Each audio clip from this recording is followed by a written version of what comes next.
Welcome everybody to our Thursday subscriber game analysis stream.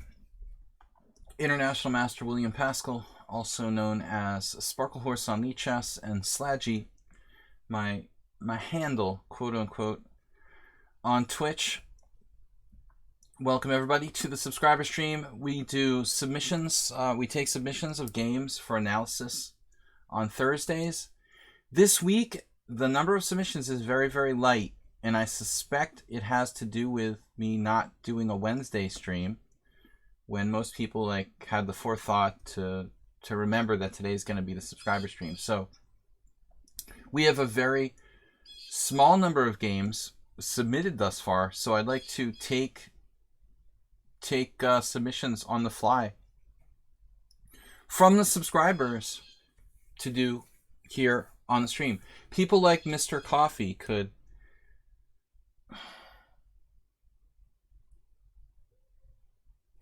Bob, I really hope that's just a joke. One would hope that he's joking. Nobody else would do submissions. It's not exciting enough for the average chess streamer. Bob just trying to get under my skin, apparently, already. With his first comment. I don't care, Bob.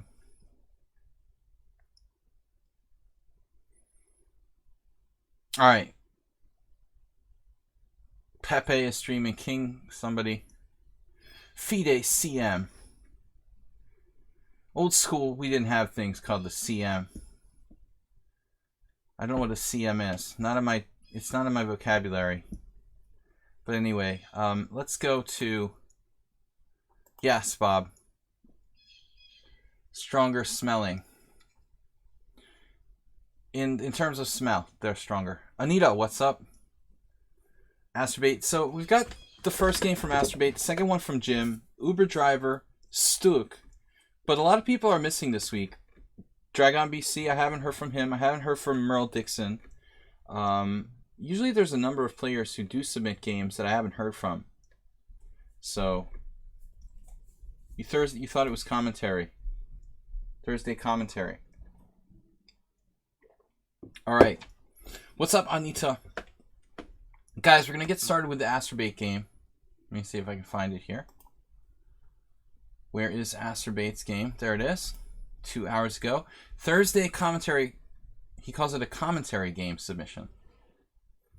No, commentary is like when we're playing live, right? The analysis stream sounds more sophisticated than commentary. Alright, the chirping bird is outside. It's just it's stationed there to bother me. It's not going to get to me today. Philidor defense, Astrobate. Let's take a look. Fortunately, I won. That's always a good start. For some reason, Astrobate gets a lot of people who play the Philidor defense against him. I never saw someone who had so many people play the Philidor. Honestly, it's not that popular of a defense, to be fair. It's very strange. You have... You got a ghetto bird there, Astrobate. E4, E5, knight f3, D6. Never seen somebody get so many, for some reason, get so many Philidors. I mean, the move D6 is inferior to knight to C6. If you're going to protect the pawn on E5, why do so with the pawn blocking the bishop on F8 unnecessarily? I mean, maybe at a later date we'll have to do that, but there's certainly no reason to commit to playing D6. Immediately the advantage jumps to 0.6 when black plays the passive d6. Bishop c4. And this is not the main move against Philidor. I've told Astrobate this before. But on the other hand, I don't mind bishop c4. The main reason why d4 is the main move is because it challenges the center directly. And... one thing that shocked me a while ago, maybe 10 years ago when I started noticing it, was the increasing popularity of the move e takes d4. In fact, looking at the statistics, I mean, it's even hard to believe that e takes d4 has literally overtaken knight d7. I mean, I don't know where they're getting these statistics, but I don't even have like ChessBase on this computer. I have it on one of my older computers. It's not with me, but the most common database program, ChessBase, I would be willing to wager that in ChessBase Mega Database, I don't know if anybody out there has that, a version of ChessBase Mega Database, which is the gold standard for like chess databases. I would be willing to wager that the most commonly played move is probably knight d7 in this position.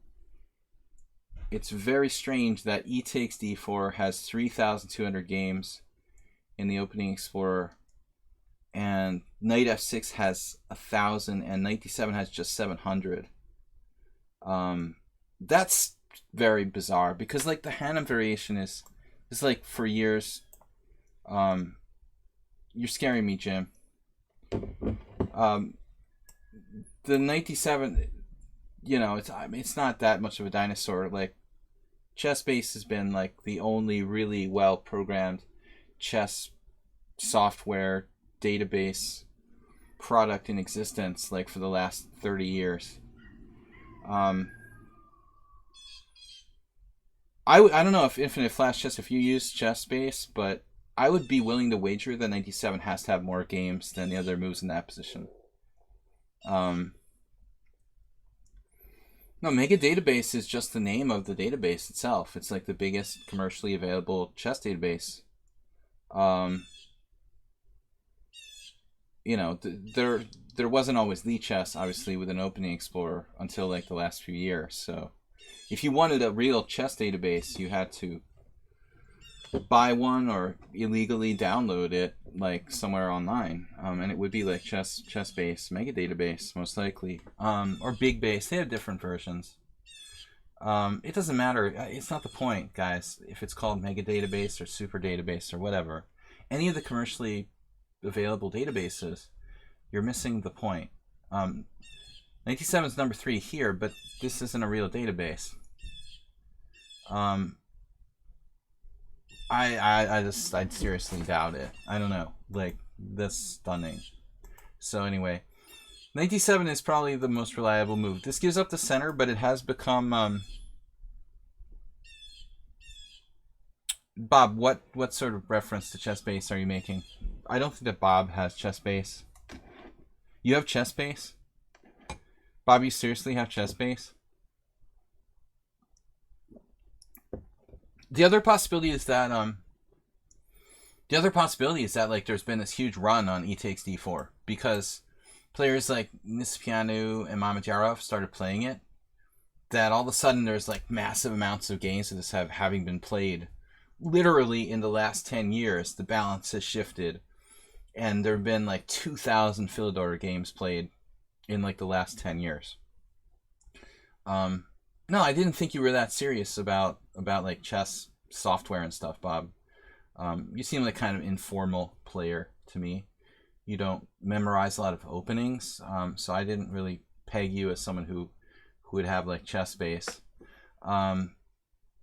Right. So anyway, black played instead knight d7. No, this was bishop c4. Okay. Here, knight c6. I don't know what the best move is against bishop c4. Bishop e7. Troll storm. There's a troll storm coming.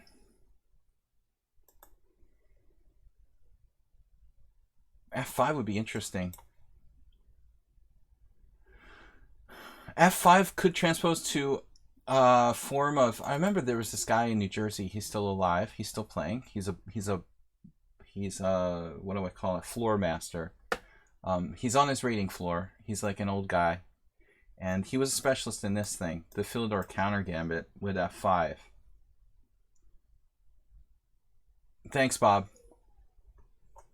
So this is the Philidor counter gambit. It's considered unsound, but I think in practice it's a little tricky. You can basically almost analyze this to a refutation. But what we see here is something similar, like bishop c4, knight c6, then c3, then f5 could be like a relative of that opening. Instead, Astorbate's opponent played bishop e6, which has been played by some masters. Paglilla. kind of a funny thing. I never met this guy Paglilla. He's like a Brazilian player, but it was ironic that I noticed on Internet Chess Club, Rafael Leitão's handle was Pigzilla, and he's another Brazilian, grandmaster. I thought there might be a connection. Maybe they called Paglilla Pigzilla. It's possible. So bishop takes e6 here. And then a very strange move from Masturbate, bishop d5. I mean, normally you would keep the tension with something like bishop e3, or you would protect the bishop maybe with like queen e2. I guess that's a move, even d3. It's kind of funny to put the bishop on d5 though and allow black to like take it.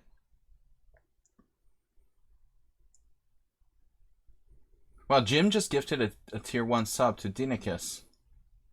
And he's gifted 10 gift subs in the channel.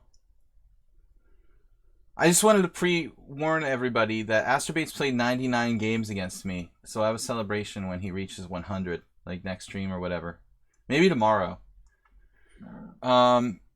Okay. Just because we're going over Astrobait's now. This is a weird move, Astrobait. I don't know. But I mean, normally you don't take because that helps the opponent have like better control of the center. Those double pawns are very useful.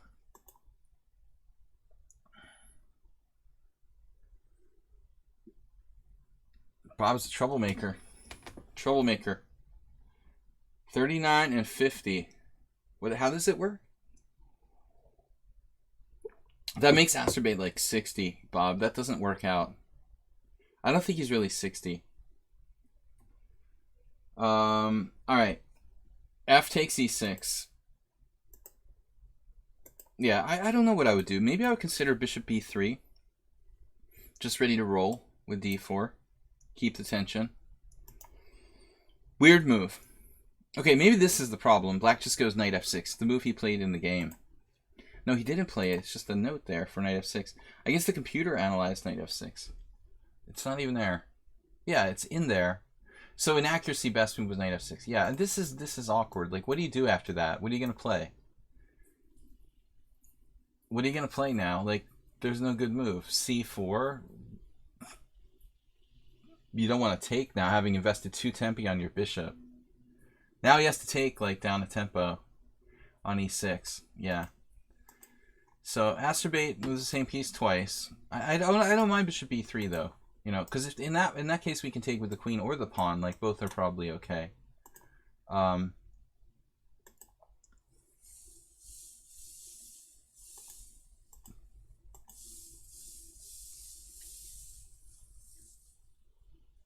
Interesting. e4, very combative move. So we take. Oh man, this is getting sharp now. Rook b8. He doesn't play queen e7 check. You do have king f1. So there's a variation like queen e7 check, king f1, pawn takes pawn.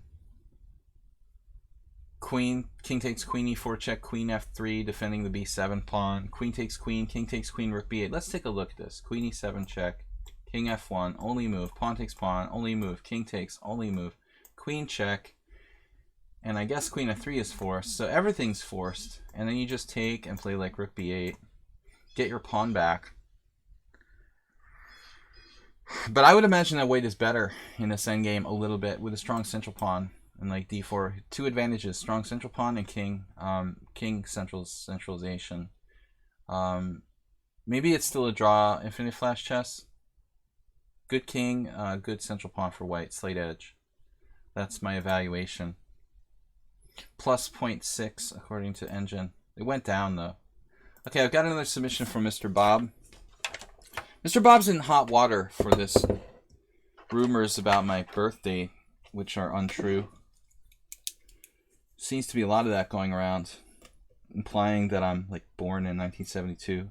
Ridiculous. Fake news. Bob is a big subscriber to fake news. In fact, he's distributing fake news. Should be a federal crime. Alright. Anyway, possible endgame there. So instead, we have pawn takes b7, rook b8. And this is just good for white. Now we can take and like protect our pawn on f3. Right, that's what I would have done. I was born in 1980, something like that. I can't remember. I remember being like a little kid in the like baby stroller and dropping a part of one of my toys down the drain in the side of the street. I guess I was like 1 year old. I was really sad about it. That's my first memory, Jim. I had this like robot that I like screwed together or something, and one screw of the robot like fell out of the baby carriage, and like just it was traumatic. But that's, I don't know if it was 1980 or exactly. It's all very hazy now. Queen takes f3, knight f6, d3, d5. Good move. Castle. It's like a Marshall Gambit. It's kind of cool. Black manages to get like a sort of pseudo compensation. He's got an open file. Not really though. He's just down a pawn. Azerbaijan now sacrificing the b2 pawn though. No, I don't think so. No need to do that, Acerbate. I mean, that pawn, it might be ugly. You might have to play b3 at some point. For my birthday, I require a pawn wearing birthday hats while sitting at a table.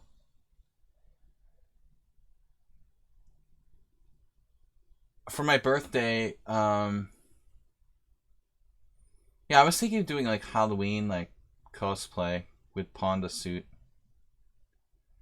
But maybe we'll do it for my birthday. If I can like sell my house and get all my estate stuff, I would be like willing to like splurge on a Panda costume probably. By that time, by the winter time, it wouldn't be so hot. You know, I think a Panda costume, Panda cosplay is not in the cards. It's like 90% humidity here right now. I just feel really sorry. I feel really sorry for anybody who has to like walk around in a costume, you know, like handing out flyers or something. Bishop g5, just dropping a pawn on b2.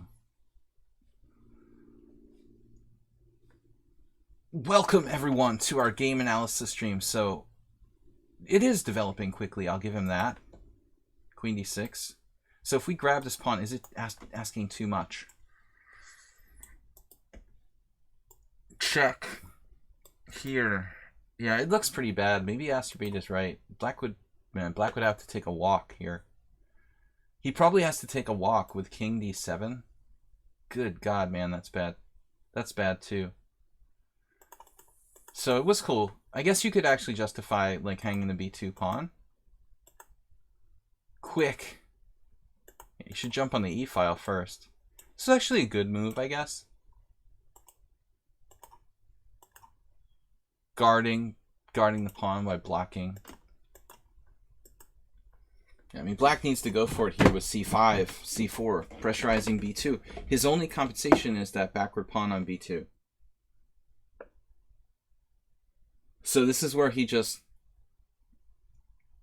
I don't want to use like a politically incorrect phrase, which I almost did. Yeah, he screwed up, basically.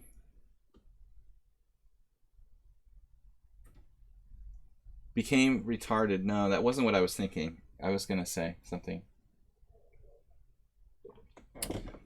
Anyway, it doesn't matter. Rook f1, c6. Okay, that's just like I'm down a pawn. Maybe a5. Uh-oh. This is a good move. And he just loses a piece. Okay. So clearly we have a problem here, Houston. Knight f5. g6 looks like necessary. And at that point, we can even play b4.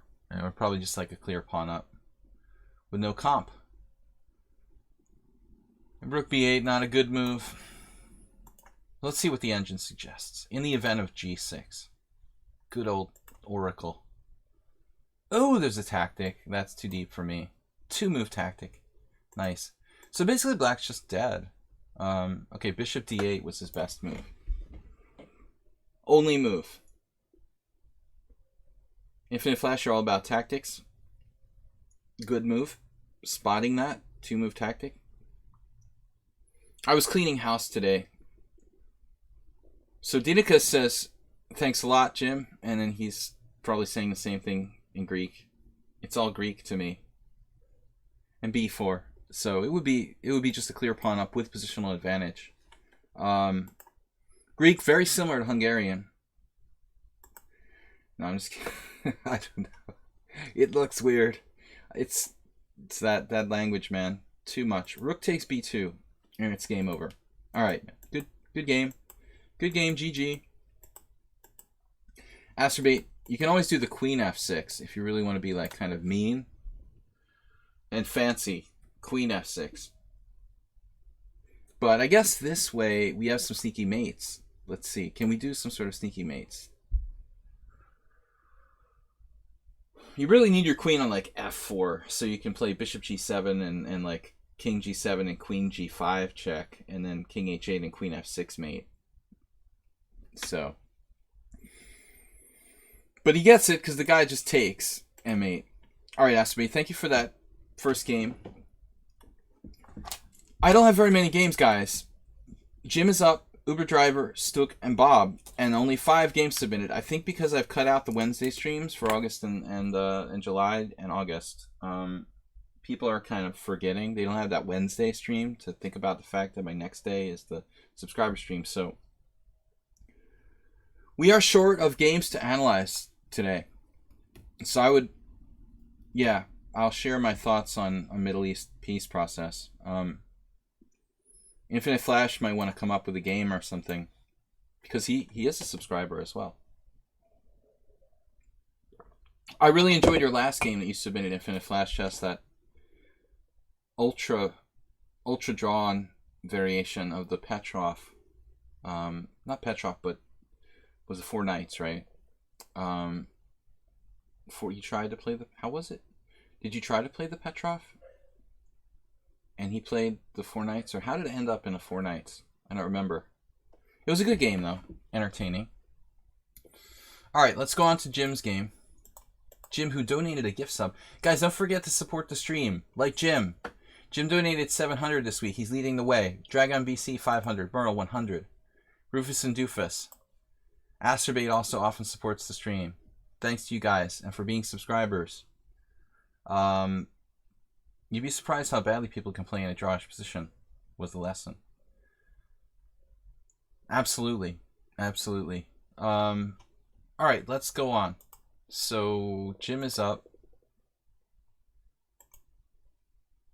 Mostly for entertainment reasons. Okay, this is good. It's a 5+3 game against his troll account.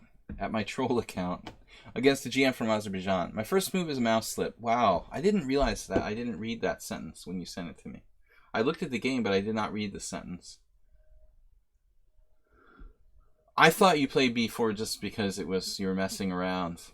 Because if you play b3, you should be like kind of versatile. I mean, I would think if you play b3 and if you mouse slip b4, it's not that bad. It's like if you play the O in defense and you mouse slip, you know, the St. George or something, I would be able to adapt, honestly. I mean, the Polish is really just like a more aggressive version of the, you know, the Larsen or whatever. It is similar. So I think you should be able to adapt pretty easily. That's my point. It's not like you just did a random mouse slip. So let's take a look. So yeah, so this guy Sarhan Guliev, it's interesting. I know that there's a very strong Guliev who Morwa had to play in a rapid tournament in France. But is this like the weaker one?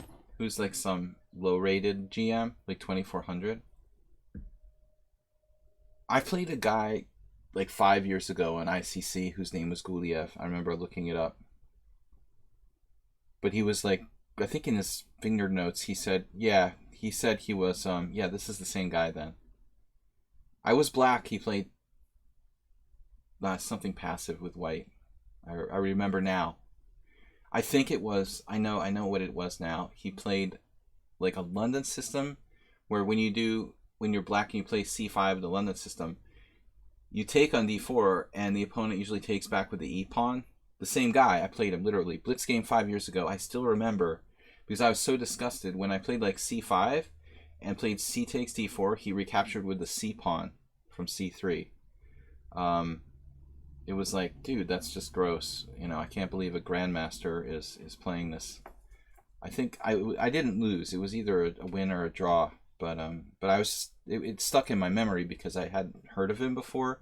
Number one, and number two, that grandmasters normally don't play c takes d4 in the London system. Anyways, that's my Sarhan Guliev story. But there is another guy with the same family name who's extremely strong, who our friend Morwa played in France. So b4 e5, and Jim is white. I'm used to playing this St. George, so this for me is a St. George, Jim. d5, bishop e2. Nice to be up a tempo in the St. George. Definitely doesn't hurt to be up a tempo in the St. George. And f6, inaccuracy. You don't see f3 that often on the white side of the St. George, so I would imagine playing it with black is pretty crazy. All right, f6, and then you played like a very bizarre move here. So d4. This is where Jim's knowledge of the Polish starts to kind of kick in. d4. It reminded me of a really strange sort of speckled hen, some kind of knight f3, d4, b4 system like Arkle plays, except for the fact that black has played e5 already. If black had like the pawn on e6, you could play d4, knight f3, e3, c4, that whole kind of setup. But it's interesting to try to do this in a Caro-Kann style, almost. So very strange move, d4. Black, you're basically playing as if you played b3. Right. Still, I would think you ought to probably play like e3 first, but I'm not an expert.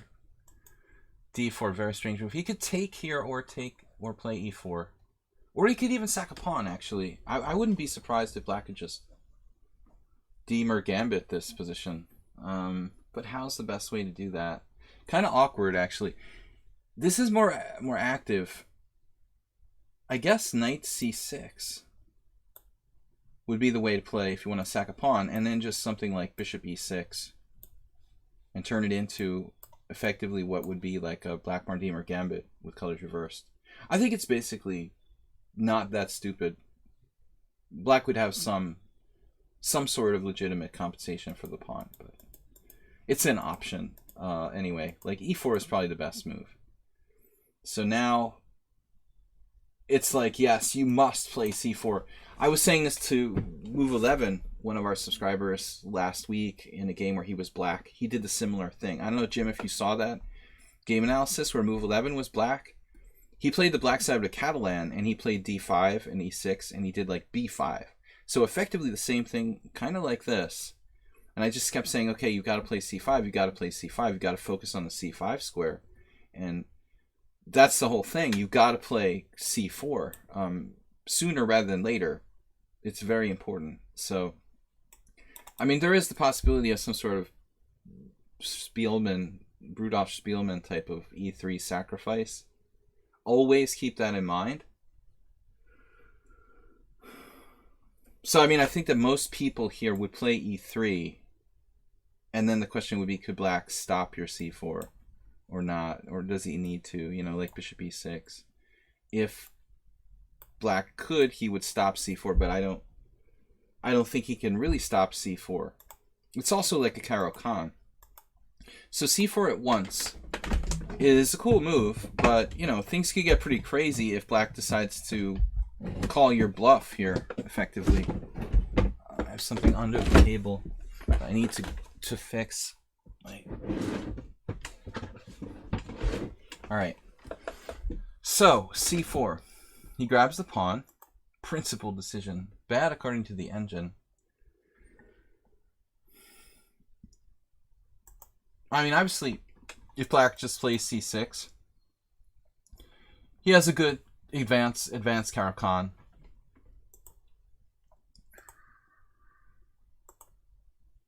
Now it's like it's like a Caro-Kann advance where, you know, you've played c5, essentially, not got your bishop outside the pawn chain. Seems reasonable for black, like bishop c4, excuse me, bishop e6. I'm having a Freudian moment. But then you just go here with a double attack.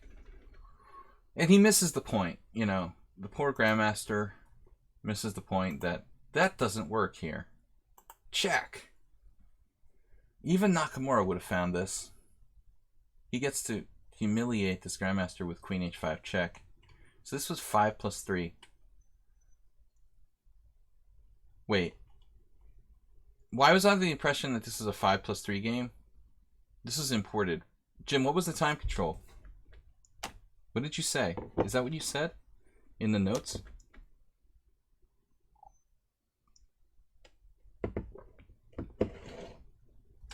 Right.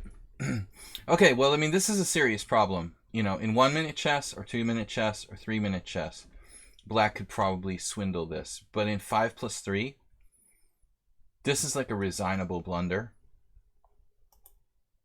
He was playing like it's ultra bullet. Yeah, it's like he played a series of 20 bullet games before it and just kept playing as if it was bullet. Typical. So g6, queen b5 check, bishop d7. I have no idea about this guy, like, as far as being a grandmaster. I mean, sometimes there's the grandmasters who you're kind of like, I wonder how he got his title, you know? I mean, obviously there are some, I'm not going to say this guy's title is suspicious because I don't really know. But anytime there's a grandmaster whose rating is like under 20, you know, under 2390 or something, you kind of start wondering if they're not really old, how exactly did he become a GM? But then again, my rating has fallen down to like 2350, so I was never a grandmaster though. I never was given a grandmaster title. I've lost 100 rating points. That's what happens when you don't play chess full time, I guess. But anyway, I was just wondering, how strong is this guy legitimately? Bishop d7, queen c4, bishop g7, bishop d7, queen c4, bishop g7, knight e2, knight e7, knight bc3, f5, knight g3, knight g3.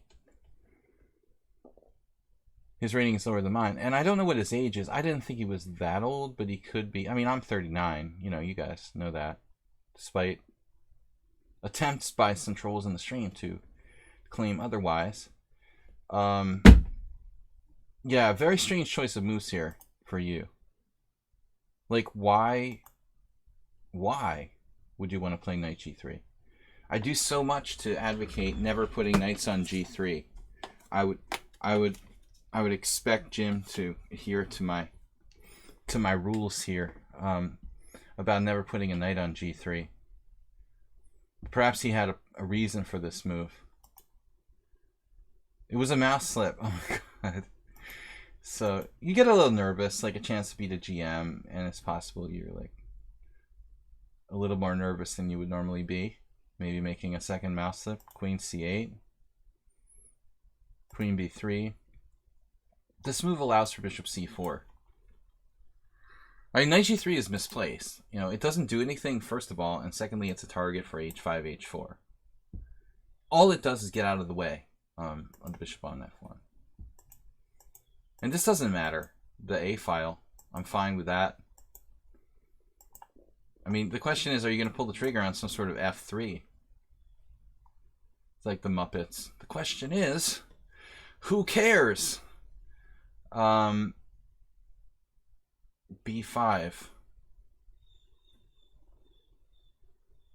You just pulled the trigger on b5. I just like saying that phrase today. Obviously, Jim saw like knight a5, bishop f7 check, and then move the queen to a2. So black isn't really garnering this bishop pair. So he went back defending f7. And now Jim blundered, apparently.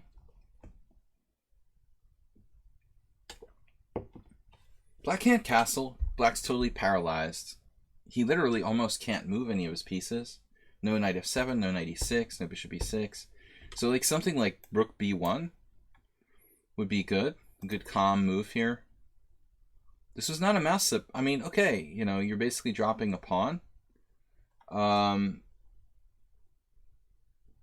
Just need to stay calm. I mean, knight e2 would be a strong move. Just admitting your previous mistake. Riskier move, but possibly good is f3.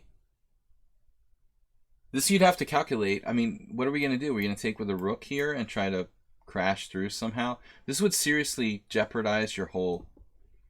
I mean, the the overall health of your pawn structure for white. You know, I would think very strongly before doing this. I'm curious to see what the engine says. The engine's still, I mean, your advantage is so big, you know, that it's like you can do a move like f3. I'm not sure f3 is a good move, though. See, computer's just like bishop b2. It has no emotion. It's like Mr. Spock. Okay, whatever. Bishop b2, rook ba1, rook a1, you know, robot. Like, just robot. Black can't move his pieces here, you know. Any sort of robotic move, knight e2, bishop b2, rook b1. Black's paralyzed. Grab the a file, exactly. I mean, that's a common theme, though, in, by the way, in situations where there is an early exchange, like in the whatever, Polish, which is typical, some lines of the orangutan, Polish defense, different things with extended fianchetto on the queen side, it's not uncommon for this to happen, where someone exchanges. Usually it's like black going like bishop takes a8. And then there's this run to the a file, which, yeah, it's a good idea by Stuck. Grabbing that open file. It's the only open file on the board, so let's do it, you know. But he just goes for this exchange. Like, Grandmaster, okay, I'll give him the pawn back and just be slightly better in an endgame. I don't mind. And then queen a2. You know, you're kind of like, it looks like you're giving him a pawn to try to trade pieces, and then suddenly like, no, I changed my mind. I'm not going to trade pieces. I mean, obviously here, white is better. Bishop takes, and, you know, materials equal, you have better structure. But your advantage is much, much less, because his king is not really as big an issue anymore with less pieces on the board. So, but I thought you were just trying to trade pieces against the GM there for a second. Then you just play queen e2. I didn't expect that from the Stucky. Stuck can be unpredictable. H5, there it is, question mark. Very natural move in my opinion, but in this case, it's almost like, yes, it's weakening or whatever, but it's almost like black actually is forcing you to improve your worst piece by playing h5. He's like, here, hey, look, your knight is on a bad square. Why don't you put it on a better square? I'll make you do that by playing h5. In some cases, like, he might be developing an attack with h5, h4. I think in this case, he's just literally forcing you to probably find the best possible plan, which is knight e2 back to e2 into f4. Obviously, you've got 4 pieces in play over here, by the way. Bishop on a1 arguably in play. Here, improve your worst piece. Got it. Now c6. This is kind of sad now. Every single piece of white is just good. Even the bishop on a1. We could see d5 and maybe an exchange of that. Good bishop on g7. I don't know. Black did not play like a grandmaster in this game. But I also often don't play like international master, so it happens. Jim, despite his mouse slips, man, this is just brutal. And this looks like a natural move to me. Knight g6. A tactical oversight of some kind. Is knight g6 really a bad move? Not that bad, right? I would have played the same move. I mean, I don't... Okay, d5 I talked about a minute ago. It's sort of a tactical resource. But knight g6 has to be good. You kind of mobilize his rook for him, I guess. Force him to improve his rook. This move was unexpected. I mean, I'm expecting knight e5 pretty much automatically here. And in every way, white is better. King safety, pawn structure, activity of the pieces, and coordination. I'm surprised it's only plus 1.5, plus 1, yeah, plus 1.8 for white. So, bishop a6 was a good find, apparently. And you win a pawn. So it's like a sequence. You go up pawn in the endgame. I'll take it. They're all on the same side, though, so there's still this kind of hope. And I think now we could see the grandmaster technique, you know, maybe kick in. Although it's possible this position is beyond saving, even against a weaker player.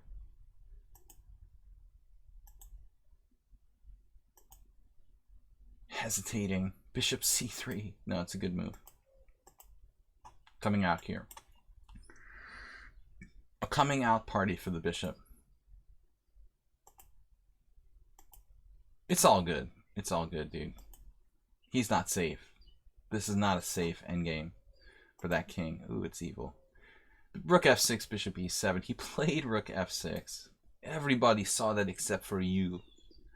Bishop e7. Everyone in the room saw bishop a5 except for you. Those were his exact words. It wasn't just everyone. Everyone in the room. Everyone in the room. That was the game where I lost to Lambit Ol on the stage in a tournament. I lost in 15 moves with White and Alexander Ivanov. His exact quote: everyone in the room saw bishop a5 except for you. This was like my supposed friend. Nice. Bishop e7, g3. It's a little late for that. Rubbing it in the Grandmaster's face now. It's over. 5 plus 3. Oh, stalemate. It's hard to stalemate, though. You've actually got a mate according to computer. That's cool. And you found it. Nice. It's hard to maintain your concentration at that stage to find the mate at 3. I think that's kind of cool. Bilboa. Bilboa. It's different from Balboa. I am not taking challenges. That's tomorrow, Friday. Tomorrow's stream, same time, 5:30. We're doing blitz challenges. Today is analysis.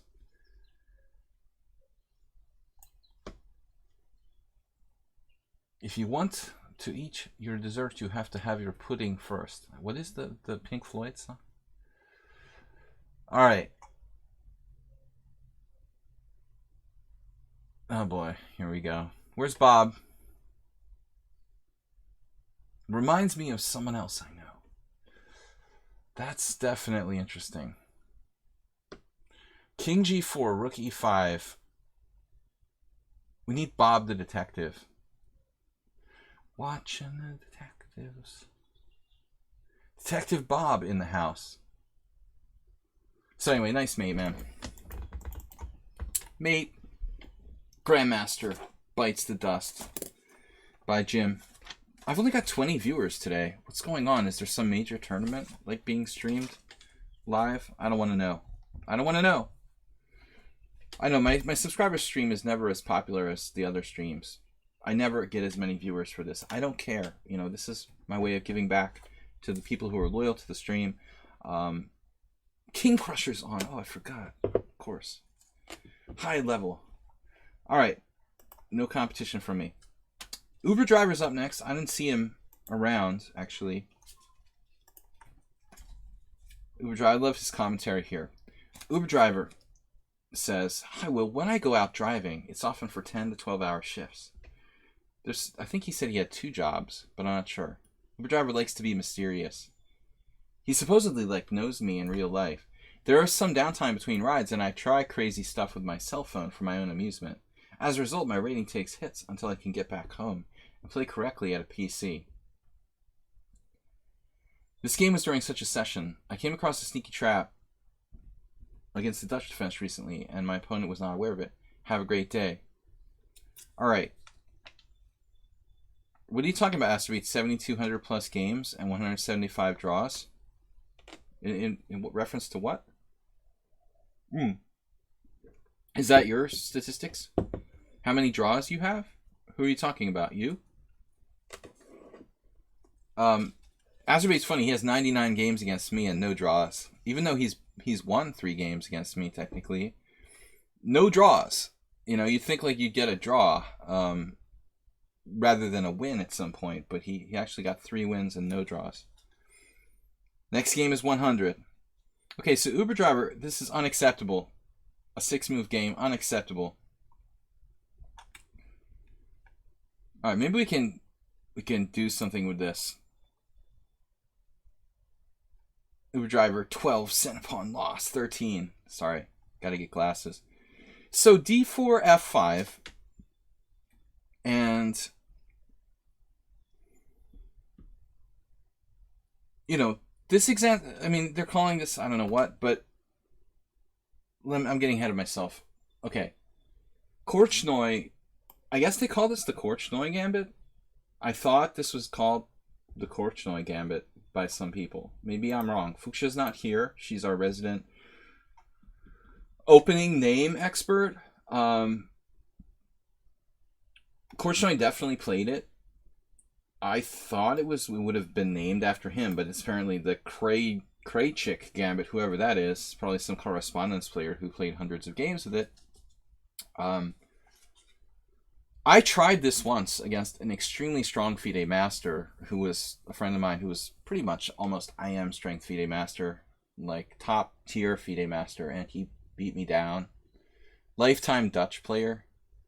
It did not work out for me. So when you try to play this, sure. Magnus was doing G4, G5 apparently in the last Title Tuesday or whatever it's called. Not Title Tuesday. This is not a profit chess site. It's called like whatever, the lichess title tournament. So G4, it's a very principled move in a sense because it's like a wing gambit against the Sicilian. You're trying to sacrifice this pawn. You're eliminating black's control of the e4 square. It's a way of fighting for control of the titled arena. Thank you, Jim. It's a way of fighting for control of e4. In some cases, people might say, oh, that's crazy. You sacrificed the pawn. Your king side's messed up. But there's still some principal reasons behind playing this move, G4. Uber Driver does a kind of finesse version of that with H3. And I would imagine in some cases you could link this with some kind of Yabava, Bishop F4, Knight C3 type of, London system / Dunst opening setup, maybe. So in other words, you played H3, you're waiting to see what black does. Like, you don't necessarily have to play G4. You might revert back to a Bishop F4 type of Bob likes that. Bob played like Bishop F4 against my Dutch. That was our game from last week. Bob, is that this week's submission? Bishop F4? No mention of that. Bishop F4 against the Dutch. Not a favorite of mine. I always thought this bishop is like a very high propensity to get attacked by pawns on F4. And that's why, and also pieces like knight there, knight H5. That's why I don't really like Bishop F4 against the Dutch. In certain circumstances, if black plays like F5 and, white plays Bishop F4 and black plays D5, well, okay, yeah, I mean, the E5 square is like totally gone. So if black promises to do the stonewall where he has very little control of E5, then Bishop F4 suddenly becomes a good move. My title is Mud, spelled backwards. Dumb, the dumb title, DM. All right. Anyway, H3, I'm trying to milk this game because it's only like 7 moves. H3, knight F6, best move, and now G4. Okay, so this is the Jansen Korchnoi Gambit. I just remember Korchnoi having played G4 directly. But maybe he did both. Although I don't trust these names in the Opening Explorer. I don't even think that lichess can trust them. I mean, they're basically, the Opening Explorer, I think, is supplied by a third party to lichess. It's like a commercially available app or whatever, like, sort of program that lichess pays for to have on the site from a third party. And so who knows, like, what random guy, like, decided to call this the Jansen Korchnoi Gambit. Some guy at some web designer site where they decided, okay, we're going to call it the Jansen Korchnoi Gambit. I'm not sure. A lot of them are arbitrary, but we'll call it the Jansen Korchnoi Gambit. F takes G4, H takes G4. Oh boy.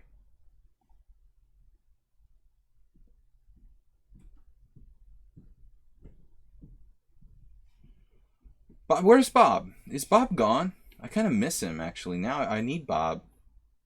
Need some affirmation. Bob was here earlier. Bob's game is coming up. Get him back in the stream. We need affirmation, Bob.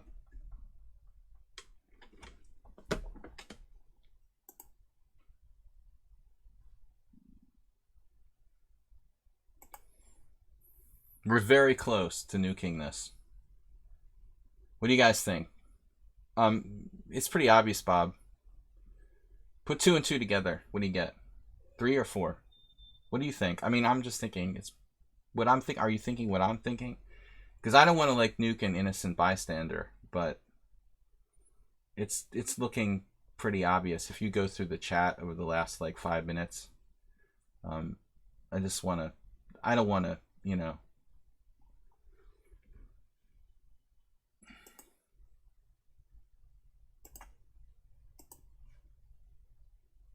All right, I just wanted to make sure it wasn't just me. Knight takes g4, queen d3.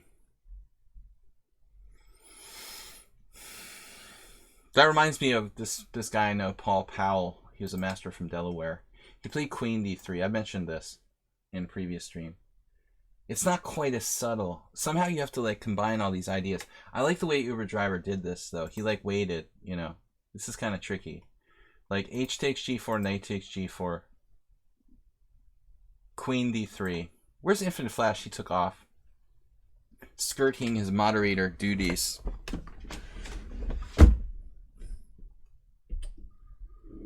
I mean, obviously that was on whatever.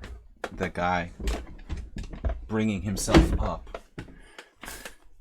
Slightly psychotic behavior. All right. Just wanted to make sure I'm not paranoid. You know, I didn't sleep that well last night, and it is a common fact. I mean, it's a known fact. Did you guys know that like sleep deprivation causes paranoia? I studied that in university when I studied psychology, but it's true. Oftentimes, like people who get burned out, like working and stuff, they get really big paranoia problems. I don't want to be like accusing random people of being, you know, trolls and stuff, but it looked like, yeah. Queen d3, knight f6. Too focused. It behaving exactly like that guy. This is a beautiful move, rook h7. Annihilation of defense. That's what it's called in the Encyclopedia of Chess Middle Games.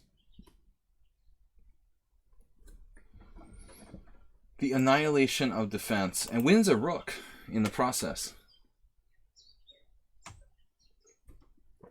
Great idea.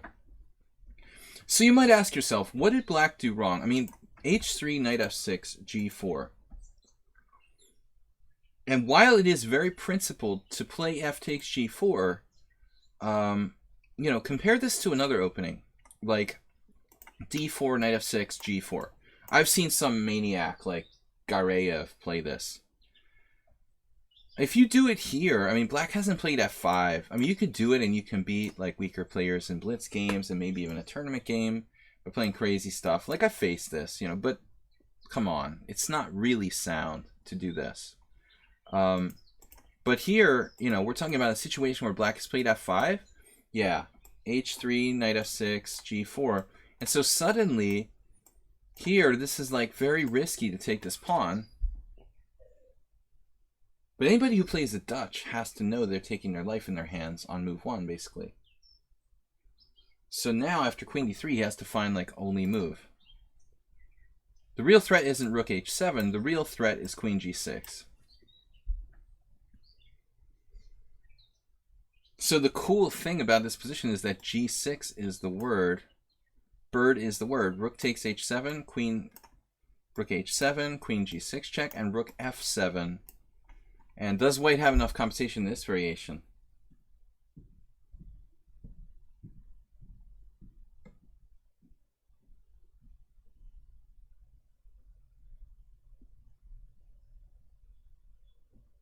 So let's see.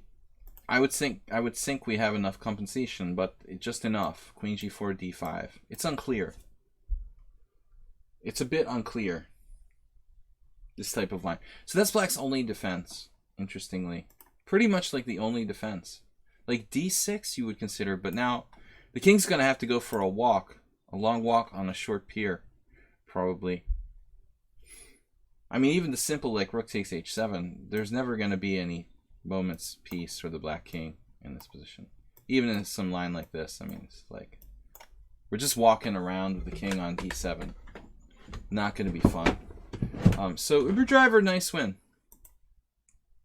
Okay, guys, that's it for this game. It was a short miniature by Uber Driver, but I think a good lesson. Black needs to be very careful playing the Dutch, and that's why it's a hard opening to learn. I I told the story the other day about how Brian Smith played the Dutch and beat this really solid Hungarian IM very quickly 2 years ago. But the funny thing was, like, the Hungarian IM like went into like the main line of the Leningrad Dutch, like 15 moves deep. Had he played some gambit like this, Brian Smith probably would have collapsed. He probably would have collapsed, like, you know, because he can't learn all this stuff if you only played the Dutch like once in your life. That's why the Dutch is a hard opening to learn. You got all these crazy gambits. I think it takes a lifetime to master this opening for black. I made the mistake of playing this variation with G4 that I mentioned against a player whose primary defense his entire chess career was the Dutch, not somebody who was like experimenting with it in one game. And I think in that case, it's a bad idea. Anyway, thank you, Uber Driver, for the game. Guys, we're gonna go over some more games here when we get some submissions. We've got Stuk and Bob Sakamano. I also Nakamura is not a big fan of the Dutch and the King's Indian. He never plays them. He plays the Queen's Gambit declined all the time, and that's his entire problem. Maybe in Bullet and Blitz, but he needs to go back to playing those openings. That's hurting him bad. The fact that he has kind of abandoned the King's Indian and Dutch on a high level. I think he made a big mistake trying to prove that he's like the solid Queen's Gambit guy. That would be the best thing Nakamura can do, is to go back to playing the Dutch and the King's Indian. But that's another story. Yeah, and he should. You know, he's doing the wrong thing playing solid openings. Yeah, the Leningrad is fine. Leningrad is my favorite. If I played the Dutch, I would play the Leningrad, definitely. I don't really like the Stonewall, and I don't believe in the Simon Williams type of stuff so much. So I think the Leningrad is the only serious choice. Stonewall is playable, but for me, it's more like a King's Indian. When you play the Dutch Leningrad, it's almost like a kind of relative of the King's Indian. The game is very similar strategically. Okay, so we're gonna go over Stuk's game next. The Lazy Row Pez by Stuk, aka Crazy Nancy. So the secret's out that Stuk is really Crazy Nancy. Stuk was influenced by the mystery player Lion Ted, I guess, entering the lichess title arena last week or whatever. So he became Crazy Nancy in honor of Lion Ted. You had us going for a while, Stuk. We couldn't figure out who it was. I thought it was Bob at first, but I hadn't really analyzed your games closely. I couldn't imagine like who would. I didn't think like a European player would call themselves Crazy Nancy, and the same thing with Lion Ted. Like I didn't think a European player could be the mystery Lion Ted. Lion Ted almost has to be an American, because only an American player would really care about a non-really topical political figure like Ted Cruz. I mean, Ted Cruz is topical maybe in Texas or in the United States, but he's not relevant really to like European chess players. So we don't know who Lion Ted was. People are suspecting it was Hikaru. I don't know. That would make sense. But that's just speculation. You'd have to analyze. You'd have to find someone who really, knows Hikaru's style. E3, E5. This is Stuk playing white. It says Stuk, though, against CPAC. Oh, you didn't play this game as Crazy Nancy. Okay. You were playing under your normal account. So E3.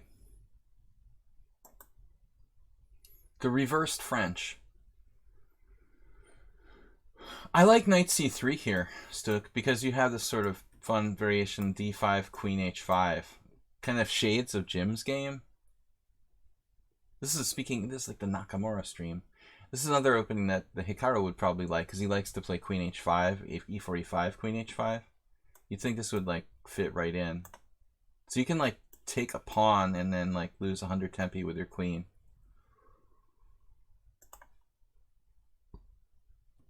Wow, there's this guy, Bukavshin, plays some interesting games. He actually played this against Nair and won. Knight B5.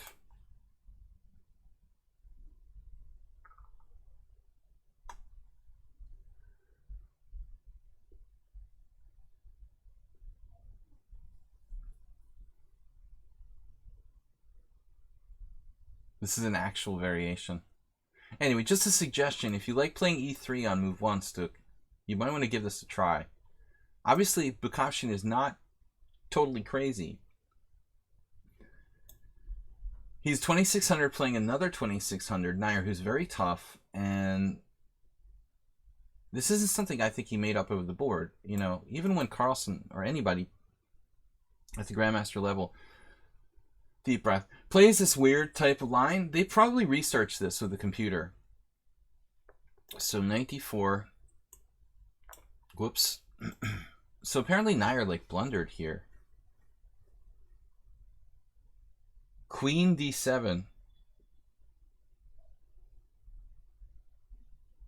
This other random game from 2007. I suspect being like correspondence. You got this weird name. Viringen Quor A period Van. Okay.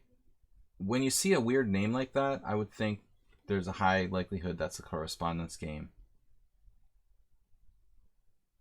Which means the computer probably like played the move, basically. Knight g4, queen f4. This is like engine against engine. Bishop d6, queen f3.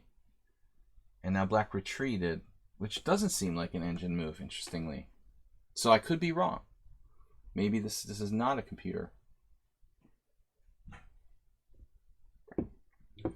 Yeah, I don't imagine why black would voluntarily retreat his knight back to f6 here. It's just a strange move.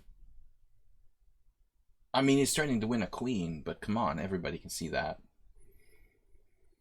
It's like a cheap shot. Knight f6, threatening bishop g4. But nevertheless, like retreating a piece, and this, why would you retreat your knight voluntarily for a one-move cheapo? Anyways, that's just a suggestion for Stuk. He says, when you play e3 on and on, they usually abort the game. I might abort the game after like h4, you know, or a4, something really bad. But I would never abort the game after e3. I mean, that's stupid. What do they, would they want to dictate like every single move you play? Or what, you didn't play e4, I'm going to abort the game. They think it's a mouse slip or what? e3 is not that bad. Alright, so e5. Oh, of course. Now I would abort the game. I told you guys, I played this guy Zelic from Serbia, who's a Mora Gambit lover. FIDE master. Zoran. No, I don't remember his first name, but I don't remember his first name. But anyway, Zelic. Like a 2300 FIDE master, and he always plays the Mora, so I played what did I do? C4? No, I did C3, and when he played E5, my plan was to play C4. Basically, I'm doing the same thing Stuk did to induce a Mora Gambit, because the Mora Gambit sucks. You know, basically, the Mora Gambit just like gives away White's opening advantage completely. I'm not going to say like it's like losing a pawn. That's not the problem with the Mora Gambit. The problem with the Mora Gambit is that it gives away all your opening advantage. And probably not something you should want to do with White. So I tried to induce that, but he played f5 instead. So anyways, Stuk here with e4, e5. I don't think e3, e5, e4. I don't think that's really quite as good unless your opponent really likes playing the only way you can justify this Stuk is if your opponent really likes playing the Goring Gambit, you know. That's the only case where this is justified.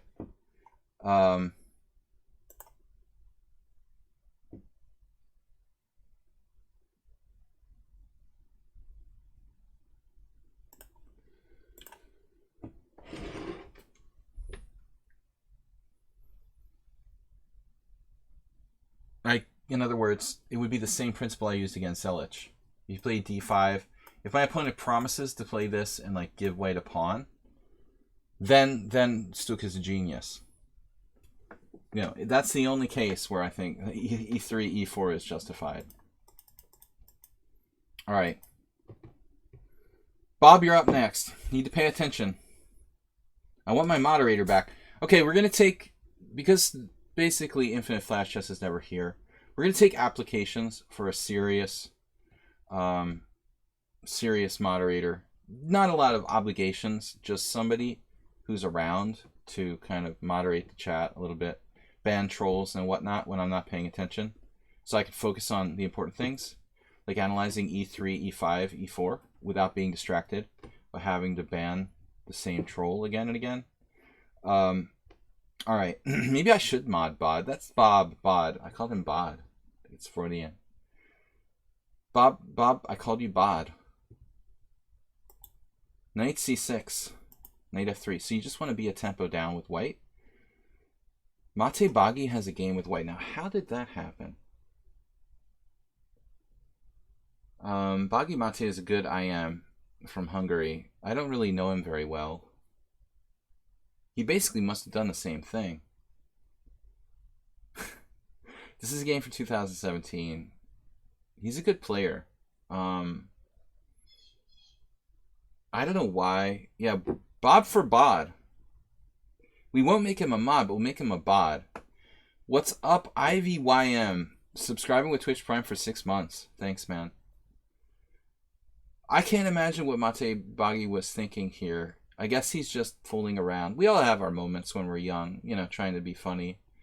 I mean, playing this position of tempo down. He drew with a 2200. Alright, that happened 2 years ago. H6. This is like Acerbate's game. This is Acerbate's game of tempo down now after Bishop C4. That's awesome. I mean, H6, there's your extra tempo. Let's just go with Bishop C4. Instead, we have a Roy Lopez. So it's a Roy Lopez with the extra move H6. I mean, that's the way to make use of that extra move, man. Congratulations with the H6. 97, okay. Castles.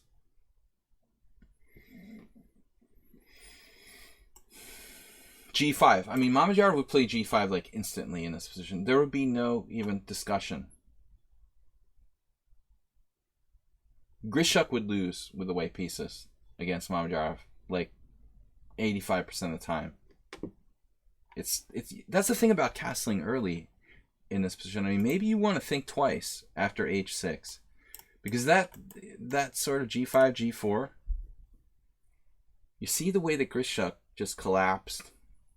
You want to react centrally, I think. So D4 is a principled move.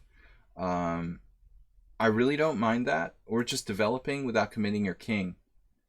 Maybe you ought to wait to commit your king, you know, to be the first one to commit your king. Although, nevertheless, if we did something like C3, I guess Black could still do G5. Now D4 is strong, though. No, he can't do it unless you're committed. He could try something like D5. That's my one fear, though, when I castle kingside here, that Black will go postal and play, like, a maniacal pawn storm. So D6, D4, good. He reacted centrally before he has time to counter with G5. Now he gives up the center. Knight takes D4. And now he plays D5. So first he played H6, using his extra tempo for H6, and then he played D5. Moving the same pawn again twice. So it looks like ED5. I'm going to turn the engine off. I'm trying not to look at it so it doesn't give me hints, but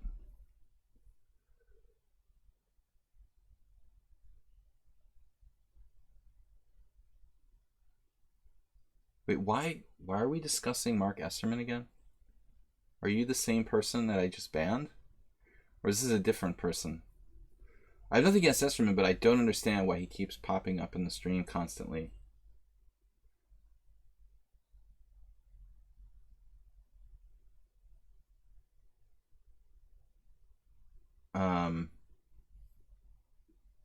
Like an Esterman lover, chess lover, 2-7.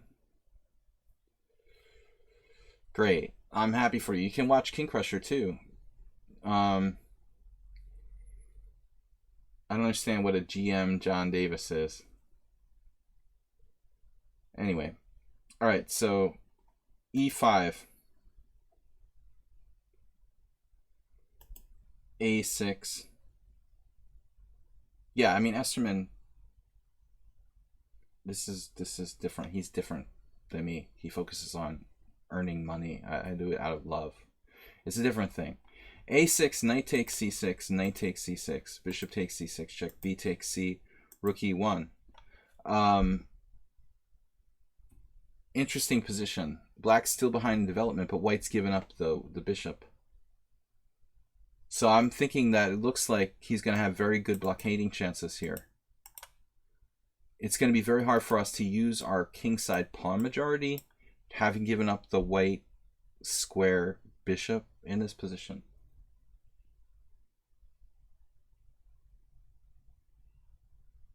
So let's go back a couple moves, because I feel like white made a mistake somewhere around here.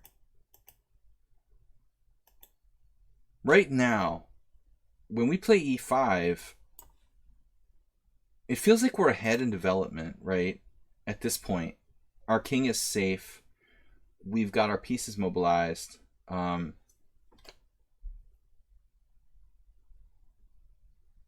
think the focus here should be opening the position. So you could play knight to c3, like just developing a piece. That's variation A. Or we can take, the question is, what happens after queen takes d5? Then knight c3 at the minimum, gaining a tempo. I don't see like a forced win for white.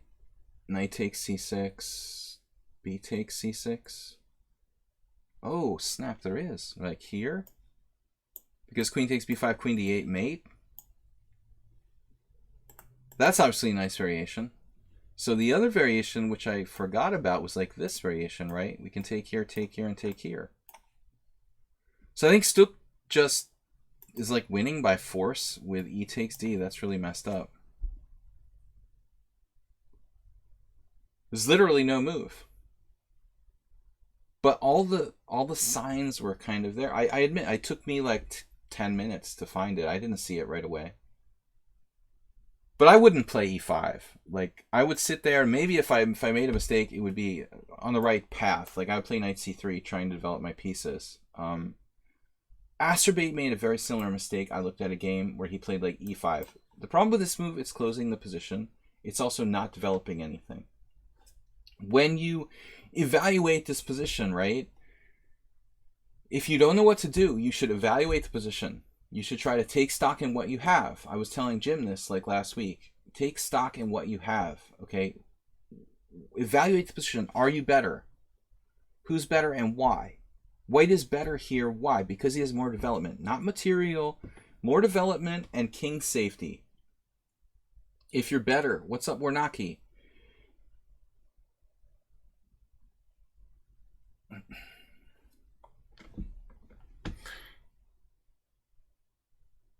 If you're better, you want to endure in terms of development and king safety. You want to open the game. I don't see how space advantage is really relevant here. I don't see this as a space advantage situation.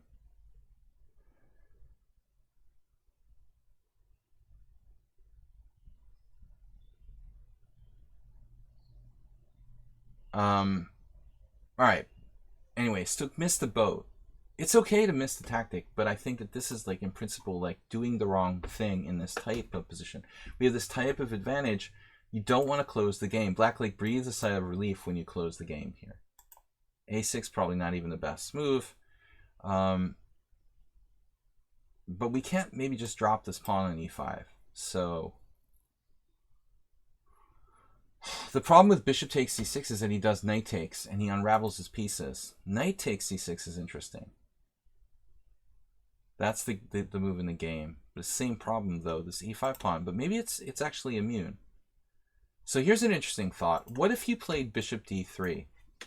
I mean, obviously like bishop e2 is a possibility, but I think in that case he can probably eat this pawn and live to tell the tale.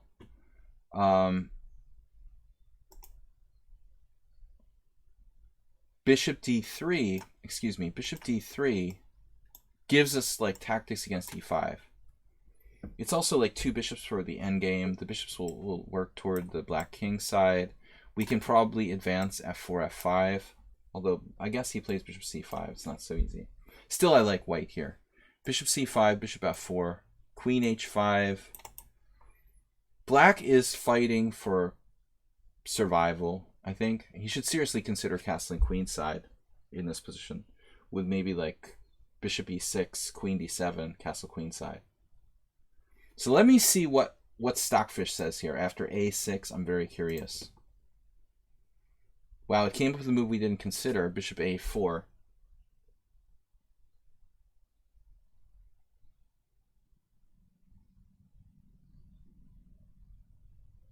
That's interesting.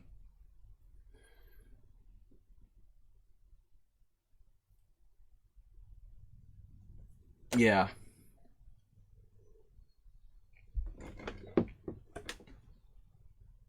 Bishop a4 didn't even occur to me. That just keeps the tension. Perfectly reasonable move. Obviously, black can play like b5, but then he creates more and more weaknesses in this position. Yeah, I would just go here. Computer's claiming an advantage. Okay, maybe he can eat this pawn.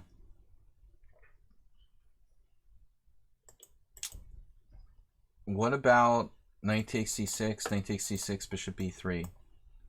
And then it looks like an open Roy Lopez. This is probably necessary. And this is not that different from the other position, except for black has played b5. So Stook said he didn't realize he already had a better position. I think you should realize here. I think you should realize. Your king is safe. How many principles are there in chess that are really important in the early going? And actually the whole game. King safety, control of the center and development, and material is like fourth, in my opinion. Material is equal. You have king safety, you have probably slightly better control of the center, I'm guessing, and development slightly better. So I think you have to realize you're better here. E5 like gives away much of your advantage. And now I would say black is fine. It's actually really problematic because he can do stuff like this, just controlling that diagonal. You'll never play f4, f5. It's like a Berlin defense. Maybe you should try to trade the dark square bishop.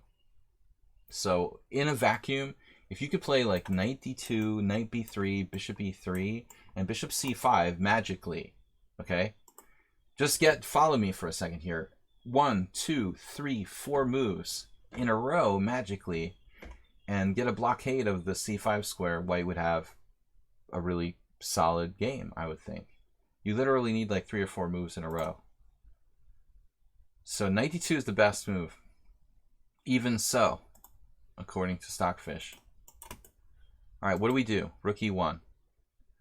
This is like a general protection of the pawn on e5. Not really a bad move, but also not connected to a plan. Bishop c5. This move I like a lot. Bishop e3. Botvinikian. We want to trade. It's like a French. We want to trade bad bishop for good. If black plays d4, you know, he commits his pawns. Probably he should seriously consider d4 here, though. He will have some holes. Suddenly white has a decent game now. This exchange is very fundamentally bad. Big deal what just happened. You know, black has the bishop pair. He should be trying to hold on to the bishop pair for long term. If he plays the bishop pair right, he plays c5, maybe, you know, he could even put his bishop on g7, I don't know. Slowly the bishop pair will be a serious advantage for black here. But the first thing he does is he lets Stook trade it off. And now it's like seriously ugly pawn takes. I don't like pawn takes, Stook.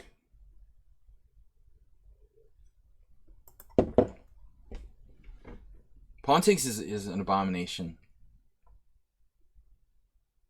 I guess it might cross my mind if my rook was on f1. So you should be scolded for this. This is a serious error. And none of my religiously zealous followers will support you in your decision to play f takes e3 and detonate your own pawn structure. Plus, there's a simple fact that, I mean, your rook, man, what could you want with a rook better than that? You know, that has, like, lateral mobility. It's actually really good. I think Stook was thinking, okay, pawn takes, controls the center, you know? But, I mean, this is better. So this is a terrible blunder. That e5 pawn looks like it just goes. And again, I mean, I'm thinking knight d2, knight f3, or knight d2, knight b3, knight d4, knight a5, knight d4. Like, look at all the squares it can go to. Okay, c3 may not be that bad now, but we have to contend with this pawn falling. It's ugly. Warnaki, thanks for the donation, 100 bits. He's going to have to play queen d4 to hang on to that pawn, but it's only temporary. There it goes. No. No. Okay, so rook e8. The only move in town. And actually, it looks like Stook might... The guy might have another move in rook b4, actually. Rook b4. Whoops.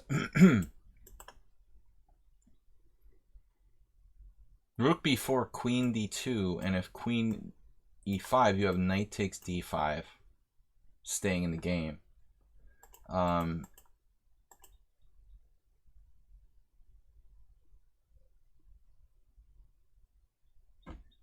So this move is like a catastrophic tactical mistake. Knight takes d5. Now suddenly black goes from winning, almost winning, to lost in one move.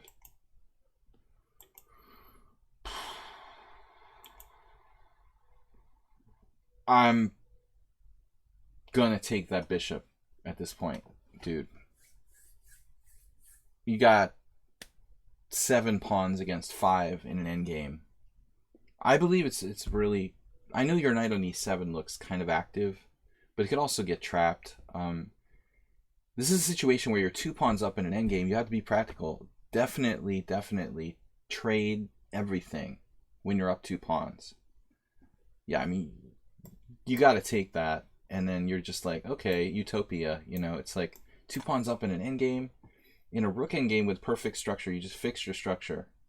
So Stook said by now he knew he was going to win. I mean, I don't think there's any guarantee when you leave your knight out there, because it's very likely to get trapped. I mean, it's extremely easy it could get trapped. Bishop on b7. All right, I mean, I admit, like, black will have to cooperate a little bit. I mean, white will have to cooperate a little bit to get it trapped. But still, general principle, man, trust me. Always trade down when you're up, like, 2 pawns. I mean, with 1 pawn, okay, you know, you could kind of mess around with it, but 2 pawns is just money. So now c3. I'm scared your knight, you know, could get trapped yet.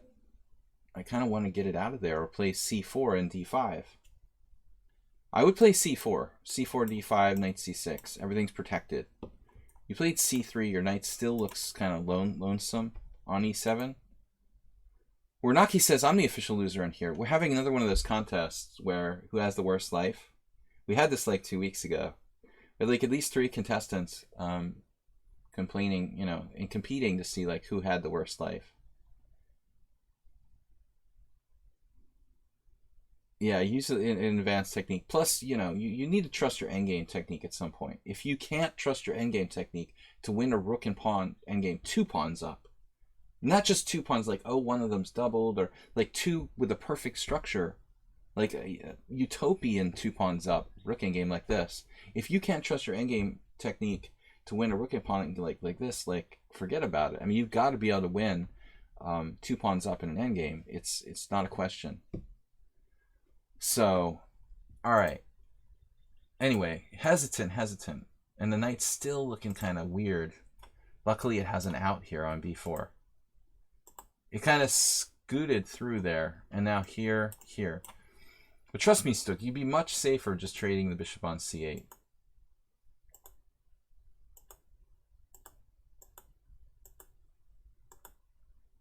Yeah, now it's over. You got 2 good islands. This pawn chain, and then these solid pawns over here. The knight's going to take up residence on a very strong central square. Black has 4 isolated pawns, just dropped a piece. It's a rookie 7 check. But even if he hadn't dropped a piece, I mean, I don't know what he's supposed to play. Like, his rook is even stuck here. Stuck! Ironically. What? No! Jim, wait. What are you talking about 127 games losing?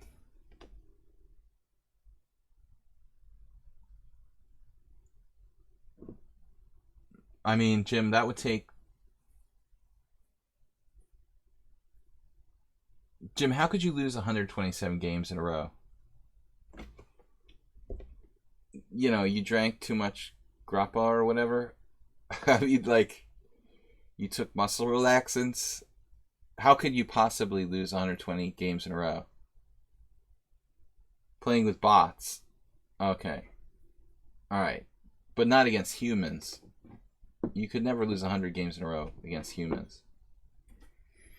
Alright. I accept that you can lose to computers an endless amount of games. Anyway, game over. Okay. So that's it. Bob Sakamano's up next. So Stuk actually played a couple more moves here. But the guy's down a piece with no compensation. Get the king in the center.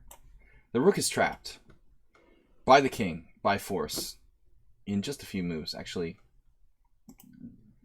97 check. He has to come here and here to stop your king from trapping his rook with king d4. Kind of funny. If king f2, black's best move is king f5. It's too late. It's too late. King f2 wins a rook. King f5, king e3. Sorry, it's too late. Coming here. Anyway. Yeah, okay, Jim. That's understandable. But how could you do that to yourself? How could you do that? That's like... I feel like playing computers too much will negatively impact your game. Maybe I'm wrong, but I just don't know. You know, I think at some point I just stopped playing computers because it was changing the way that I played chess. Here we go again. If I hear again anything about Esserman's stream, I'm going to time someone out. I like him, but it's not his stream. This is my stream, you know. So the hero worship must be about me in my stream. King f5, king e3, king d4. And this traps a piece. Yeah. Anyway, but again, like, speaking of the computers, you can't do that to yourself, Jim. Like, isn't gonna like make you like afraid of everything if you're just getting beaten down by computers constantly?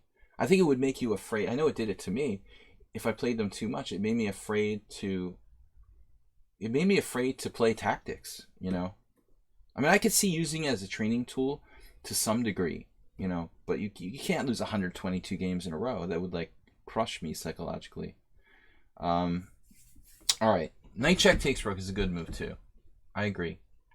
It's another way to do it. All right, so Bob's game is up next. Bob's been incredibly silent on the stream. It's very strange. Thursday, anal. Very mature, Bob. As long as you can separate it, Jim, but you may say that, okay, I don't feel crushed, it's an engine, LOL. But are you sure that on a deeper level, like subconsciously, it's, and not even subconsciously, but chess-wise, it's not changing your style? You're going to have to play, like, really without tactics against the computer 122 games in a row. It's going to alter the way that you play chess. Even if it doesn't hurt you, you know, like your confidence level, it's still going to alter the way that you play chess. Uber Driver's here. He missed his game analysis. But we appreciated it, Uber Driver. The Jedi mindset. Yeah, I mean, maybe. If you can have a Jedi mindset. But you also have to have this, like, ironclad sort of way of, like, ensuring that, like, playing with computers too much isn't going to essentially change the way you play chess against humans in a negative and impact it in a negative way. Jim has to ask himself that question. I don't know. It affected me. Okay, so Bob here, correspondence chess, Aronian versus Kramnik. Wow, Bob picking a serious chess game to go over. Not that your guys' games aren't serious. Aronian Kramnik, this is from a while ago, 2010. Okay, hopefully it's a game I haven't seen. We were talking a lot of trash about Uber Driver. Actually, it's very strange that his soulmate Merle isn't here today.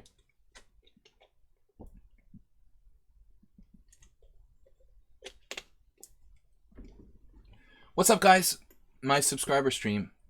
So we're going over subscriber games and trying to get some good philosophical chess talk and get some good principles, and also focus on principles and focus on some deeper analysis of games. This is a Grandmaster game between Aronian and Kramnik from 2010, submitted by Bob. Bob, is there any particular, I don't know if Bob's even here paying attention, is there any particular significance between or about this game? Move 11 says, that was my worst stutter like ever. Was the Rogozin ever used in a World Championship game? It's a great question. I have no clue. Ask Uber Driver. He's like a chess historian. But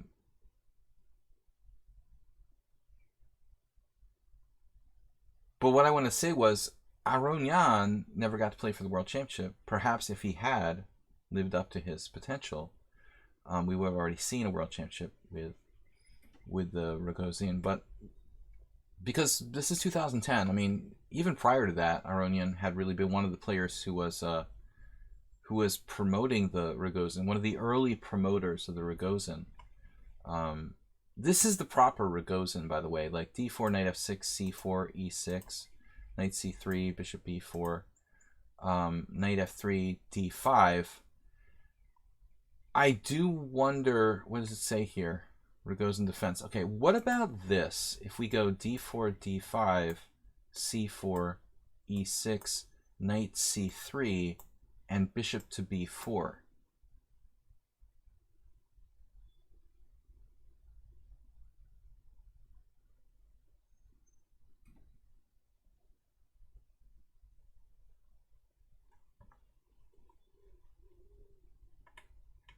Well, I think computer chess is changing, will be changing a lot, because programs like Stockfish will be extinct soon. Because basically artificial intelligence will dominate computer chess. So brute force will still exist, but most of the programs will be a little deeper than that. This for me is also Rogozin. You could call it what you want. I mean, most of the time it transposes. It could also become like a Nimzo. Did you know that Cherniak tried d4, f5, g4 against Harry Lyman, and the old man beat him in their tournament game? That was probably slightly before my... This is a Boston chess reference. I knew Harry Lyman in 1990. We played some Blitz games together, actually, and he was an old master who was a huge patron of the Boston chess scene. But Harry was tough. He was still tough in Blitz. He would play crazy gambits like e4, d5, pawn takes pawn, c6, pawn takes c6, knight f6, or something like that. Anyway, yeah, Cherniak used to play the Rogozin. Oh, that's totally random. You're talking about g4? Yeah, Harry was still playing Blitz pretty well, like in that period before he died. Like, he died in the very early 90s, and I played Blitz with him, and he was competent. I mean, I was a 2100 player in 1990. I became a master at the very end of 1990, a national master, and I was probably like 2100 when I played some Blitz games with Harry Lyman in the late part of 1990 before I got the master title. Maybe I got the master title in the very beginning of 1991. I don't remember. But the guy was good. I mean, he was a strong player. He was good at Blitz, even in his later years. But that's cool. He loved to play gambits, Uber Driver. Cherniak played g4 against Lyman? Or Cherniak was playing... He was playing g4? It was like 5 years before. Okay. Anyway, we're talking about the Ragozin defense here. Aronian a big supporter. This is a Nimzo, but white played knight f3. Pepe Lou, what's up? Thanks for raiding. We got Pepe with a raid with, I didn't even count, party of 12. We'll need a few extra tables. Thank you for raiding Pepe. You guys should check out Pepe's stream as well. I think most of you know of him. We're up to 44 now. A credible number of viewers. Usually my subscriber stream doesn't generate as many viewers as the average stream. People see like it's about game analysis and they're not as excited as in playing Blitz and stuff. But I know Pepe likes to do a lot of stuff like analyzing endgames and analyzing openings, which is cool because really that's the best way to learn chess. It's a combination of study and play. I know Crazy House is their big thing, Pepe and Joanne. But anyway, knight f3, d5. It's a cd5, ed5. This is like the main line of the Ragozin. This is a Grandmaster game, Aronian, ironically white against Kramnik. It's kind of interesting. This was played in 2010. And, you know, Levon plays the black side of this opening. So it's kind of a weird choice in that respect for Kramnik to choose to play this. But, you know, whatever. For whatever reason. So Queen a4 check is... International Master Tibor Cowroy actually was the one who recommended me to play Queen a4 check. Tibor is a guy I know. He's an author, many chess books. He's a credible trainer. I've helped him proofread a few things over the years. And he's Hungarian. I live in Hungary most of the year. So Tibor recommended Queen a4 check for me. I've had mixed results with it, though. I feel like it's not better or worse, but it's a little less sharp. I mean, I think that truly, like, the sharpest way to play is some sort of bishop g5 type of line. But I'm not an authority on it. Okay, so cd5, ed5, bishop g5. This is much sharper than playing queen a4. So see you later, Pepe. Thanks for raiding. You're interested in Ragozin. This is an interesting game. H6, not the only move. By the way, Magnus Carlsen, a defender of this line too, and you can see even like recently, I think this variation was played by Dreyev against Carlsen. I was very disappointed because Dreyev is a friend of mine, and he played Carlsen in the World Cup last year and got eliminated pretty handily by Carlsen, losing with white in one of these lines. Like, he just like played into some kind of preparation that Carlsen had worked out, but it's pretty harsh, losing with white out of preparation, a player at Dreyev's level.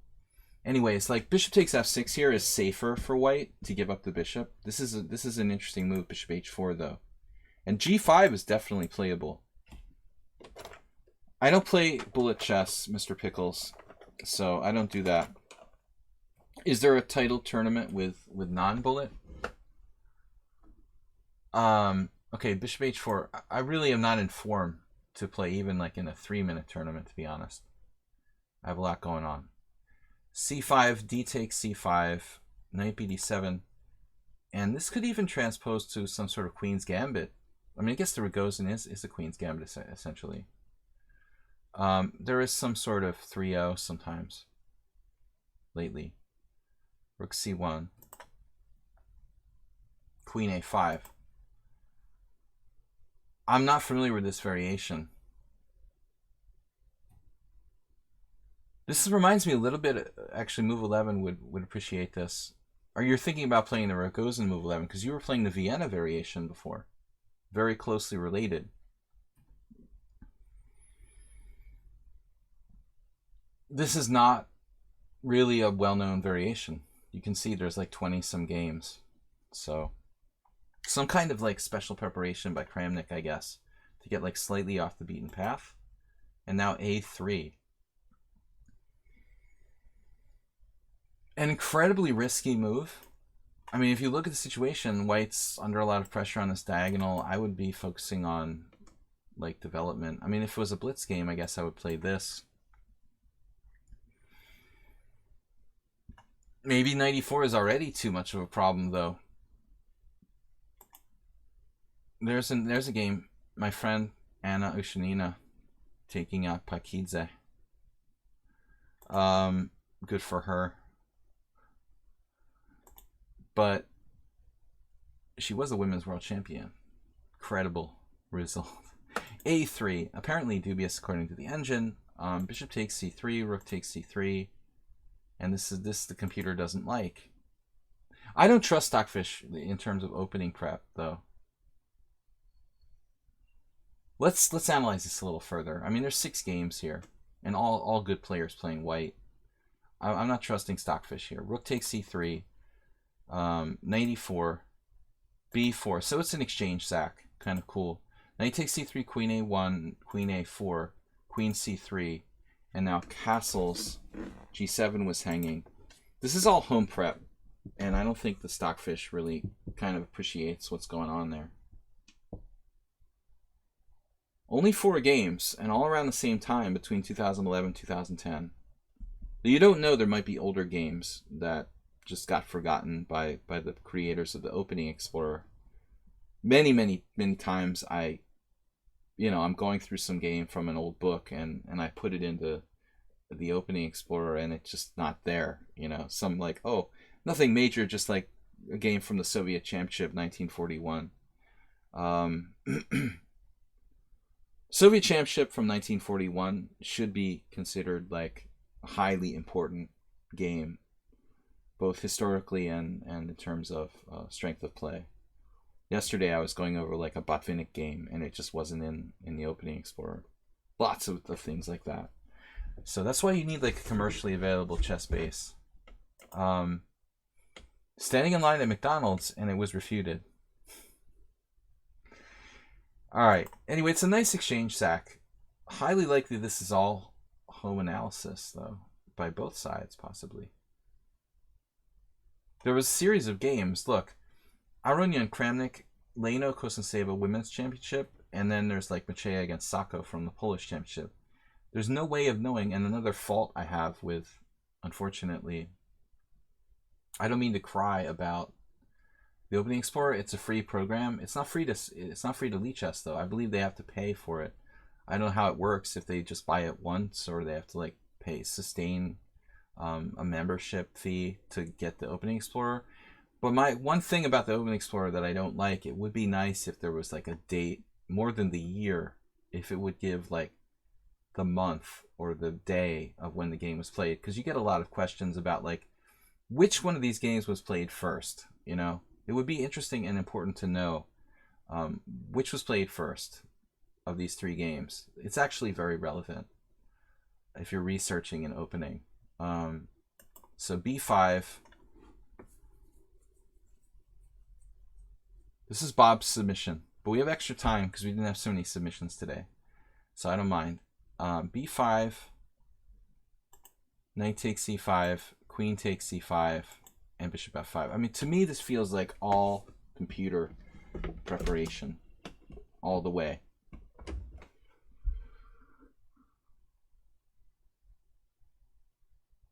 At one point, though, we have to leave home prep for one side or the other, and that could decide the game, essentially.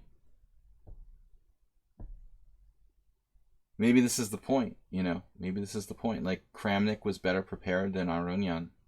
I don't know. I'd have to see some sort of commentary about the game as it occurred. Feels like it's likely that this much was home prep by one player or the other. Bishop f5, queen d4. Queen d4 is like a concession because it looks like we're losing our a3 pawn. It also clearly doesn't threaten anything. But I think Aronian is concerned about getting out alive at this point. I mean, rook c8 is a brutal threat. That's my first thought. Like, we're about to get annihilated by rook c8. So I think that you guys can agree. He plays queen d4, apparently a mistake that was repeated by 2 other players. And queen takes d5 did not fare well either. I mean, obviously, like, taking the pawn on d5 it doesn't do anything about the threat of rook c8 either. It also doesn't further white's development. My first priority here is developing. How can we get developed? I mean, like bishop e2, rook c8, rook c1 check. We're getting crushed. I would trust that queen d1, you know, queen d4, excuse me, might be a good move. Why not bishop e7? Because we're getting annihilated by rook c8. I just think there's like immediate annihilation is about to happen with rook c8. Black's castled. He's fully developed. He sacrificed 2 pieces, you know, basically 2 pieces for a rook. It's a very minor material donation, you know, to basically play for mate. Bishop e7 is looking too slow. I think that we're going to get killed.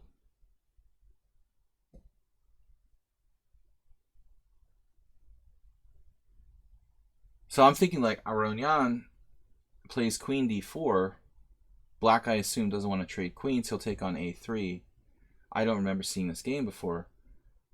So what's Levon's idea? He's basically playing queen d4, and then he's going to give up the a3 pawn, and then he's going to play bishop e2, and he's going to get out of dodge before Black can annihilate him on the back rank with like rook c8 or something like that. So he's basically going to play queen d4, give up the a3 pawn to try to develop his kingside pieces and get out before he dies in the center of the board. I don't have a better move here for white. I don't see a better move. The engine is pointing to queen c1. You can see it's highlighted here. If I get rid of this, this is highlighting queen c1, which means like that must be like one of the best moves according to the engine. But I'm gonna guess it's something like queen c1 with the idea of rook c8, queen d1, which is a kind of weird looking move that maybe a human would miss because it looks inherently passive, whereas queen d4 doesn't look as passive. So let's see if Stockfish like agrees.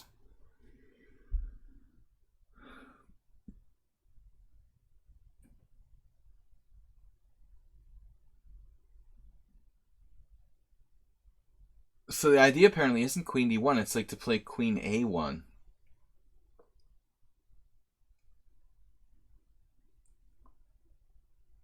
That's the other alternative for white here. But it looks like even the engine agrees that queen d4 after depth 21, white is still okay.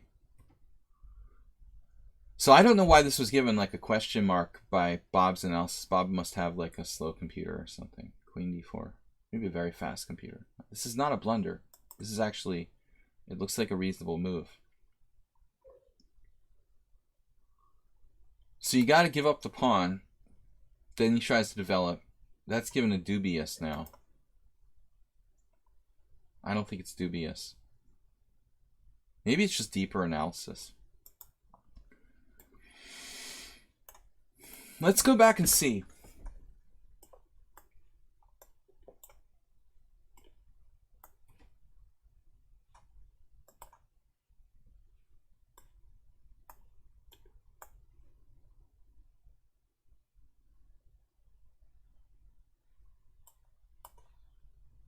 Yeah, this is like a brilliancy.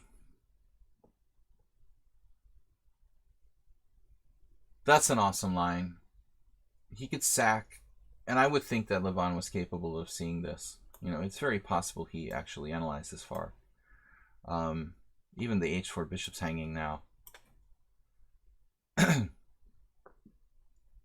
He probably was afraid of this. He probably looked at queen c1 and said, I'm not doing this. You know, this is just too scary. So Black sacks the exchange. He's down a full rook here, but it does look really frightening. So let's check it out. Let's go further. Okay, we've got time. Bishop d8. Black is down a full rook now.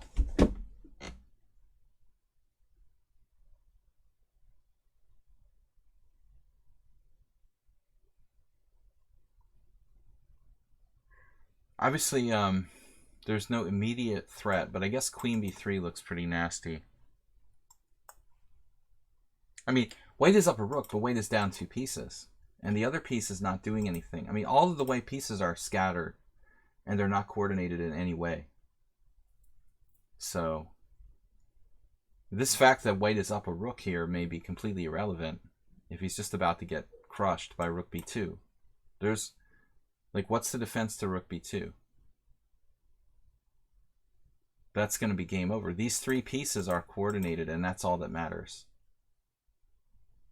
White is about to die. So you try to play bishop e2, right? And what is this? Rook a2. Rook e2 check.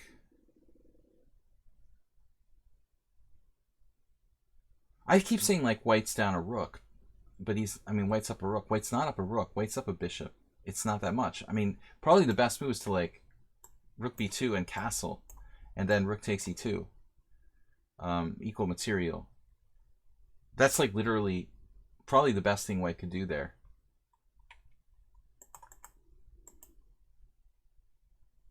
Black has other moves, but this looks strong. This looks strong. Let's see. Yeah, white literally has to castle. I mean, there's no other way. So, anyways, he plays queen d4. Queen takes a3. So there's two other games here that were subsequently played with Tregubov and Alex Slenderman. Two strong players on either side. Tregubov lost to a low-rated master.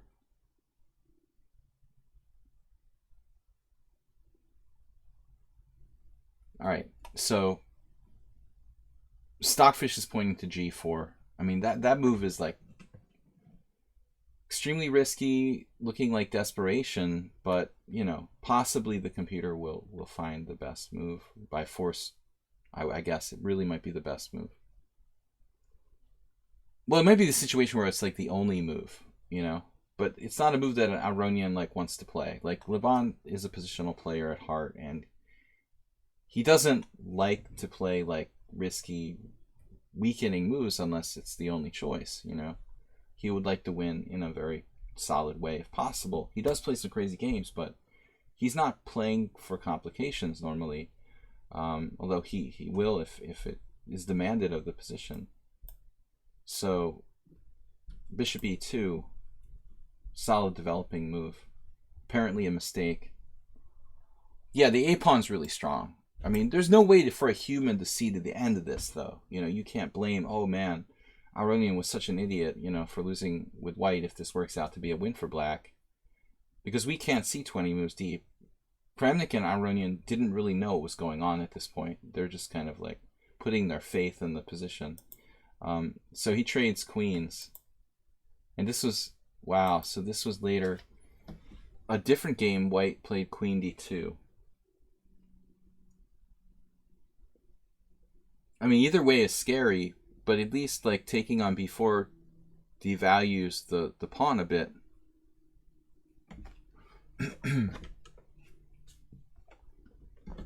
So, I don't know. Stockfish, what do you say? Yeah. I find it hard to believe that this is still within preparation. It's just not, it's not that common. It's not like the Najdorf sort of main line or something. This 20-move variation is one of just endless numbers of possibilities. But Aurelio managed to find the best defense. And I would call it a defense at this point. He's fighting for his life here. So 94. And this is really nail-biting because black is going to play rook a1 check. And now he has to play bishop d1. But that pawn now is different. You know, it's no longer an a pawn, it's a b pawn. It's a little closer for white to try to contain it. Bishop h7, not the only move. Black has to consider bishop e4, bishop d3, bishop d7. You know, all of the above.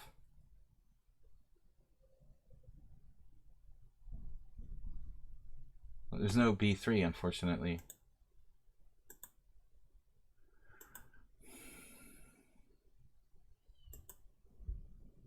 So I guess at this point, are we talking about draw by repetition? If Kramnik plays rook a1 here, what happens? Bishop e7, bishop c2. Is this a point where Kramnik goes too far? Is rook a1 a draw? I'm asking. Yes. So basically, Kramnik has a draw if he wants in this position with rook a1. But he makes the decision to play for a win here with black. With the best move, maybe rook b2. All right. He declines a draw, essentially. And then bishop g3, rook c8. Slightly surprising move. I would expect rook a8 with greater distance.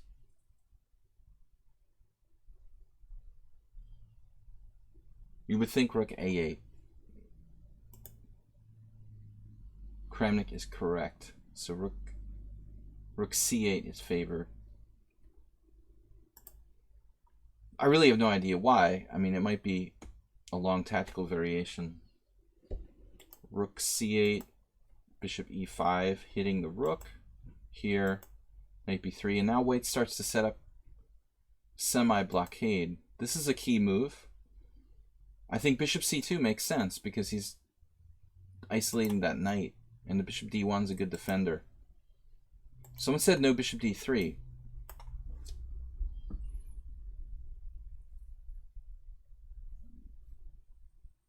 I still think that black is better here.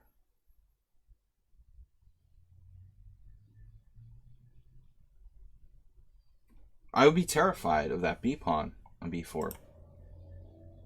Feels like black has to make a blunder to lose this game.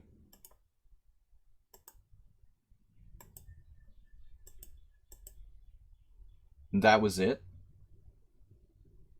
He's made some sort of mistake, or it's just a draw.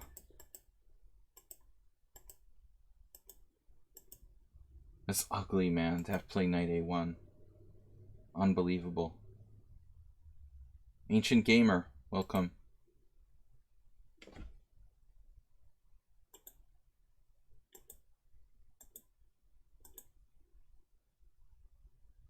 So his plan is to bring the king up to g3.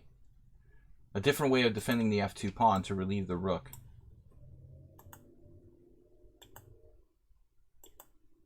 Anytime he played b3, he would have gotten tied down to that pawn.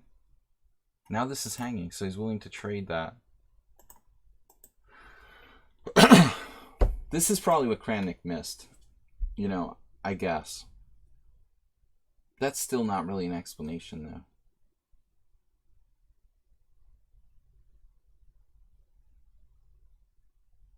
I mean, was Kramnik seriously expecting rook takes b4? Rook a2? Just curiously, if rook takes b4, rook a2, is black much better? Black's much better. I don't know. So knight b3, rook a2, and rook g1. Still black is okay. And only now at move 37, Kramnik blunders. He was never worse like the whole game. And that's it. So he starts to make mistakes now. He was basically better most of the whole game, almost winning, and now he like makes a tiny inaccuracy in the end game.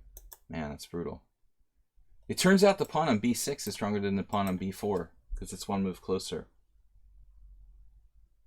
Shouldn't have been king f2.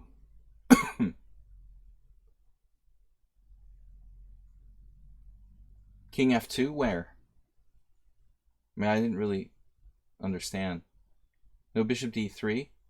Oh, king f7. The computer thinks he should have sealed him off with h4. I have no idea. I mean, I imagine variations here are pretty long. I would think it would end in some sort of weird perpetual. Maybe black will get a perpetual check. If you cut the king off, right? Then white goes knight c5. Then at some point, you know, he's going to take the pawn, I don't know, here, here. You start pushing your pawn. White has to go away to stop the pawn, maybe slow it down or whatever. And then you just like allow a perpetual check. I mean, I would kind of imagine that that's a very likely outcome. Some sort of just like perpetual check, you know. Though, in fact, here, you have to be very careful not to get mated. But the white's just three moves from making a queen with, like, knight moves and queens. So I think that's why it's equal. Black will, like, make perpetual check at some point in the next couple of moves. But he needs to play h4 to force a draw. Chess is hard. So at some point, this move sort of saves white a tempo, it looks like. And Krennic never got it going till it was, like, a little too late. Whoops. And now rook takes g2 is not with check. So there was a major blunder going on. That's threatening mate in 1. Whoops, that guards the h2 square.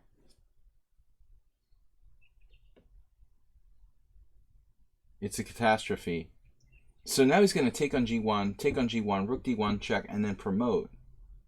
And then we get, like, Aronian with, like, what? Some sort of technical endgame? Oh, God. He just resigned here. Okay, I missed something. So rook d1 check. Wait, what happened? Is this just analysis? Oh, this didn't happen. All right. My bad. So this wasn't the actual game? King h7? My bad. All right. The real game was knight c5, rook fd2, knight take b7, and he played b3 right away. Knight c5, b2, rook b1. He never got anything. So Krennic just, like, royally screwed this up. Yeah, kind of a tragic. It looks like time pressure. He was perfectly okay. Like, he was almost winning all the way, and then he was equal, and then he lost. Okay, Bob, thank you for the submission anyway. It was an interesting game, but I think just like a time pressure kind of screw up by Kramnik that marred an interesting game. I mean, look at this point where if you go to move, let's see, move 21, knight d4. Basically, Aronian was hanging on by his fingernails at this point. This move was apparently a blunder, by the way, which I would just assume was like the only move. Best move was castles. So apparently this is a huge mistake. I certainly would have castled. I would have been terrified to allow rook a1 check. Thanks, Bob, for submitting a good game. Okay, guys, we have time for one more game. If somebody wants to throw a game out there, we'll take a look at something else. Any ideas? Any submissions? Requests will be analyzed here. Do you want to show something fast? You're talking to me? Are you talking to me? Talking to me. Maybe I could show. I can't. No, I can't. I have a game here, but it's illegible. I think it's illegible. I could show you guys something. You talking to me? Yeah. Maybe I could show you guys something.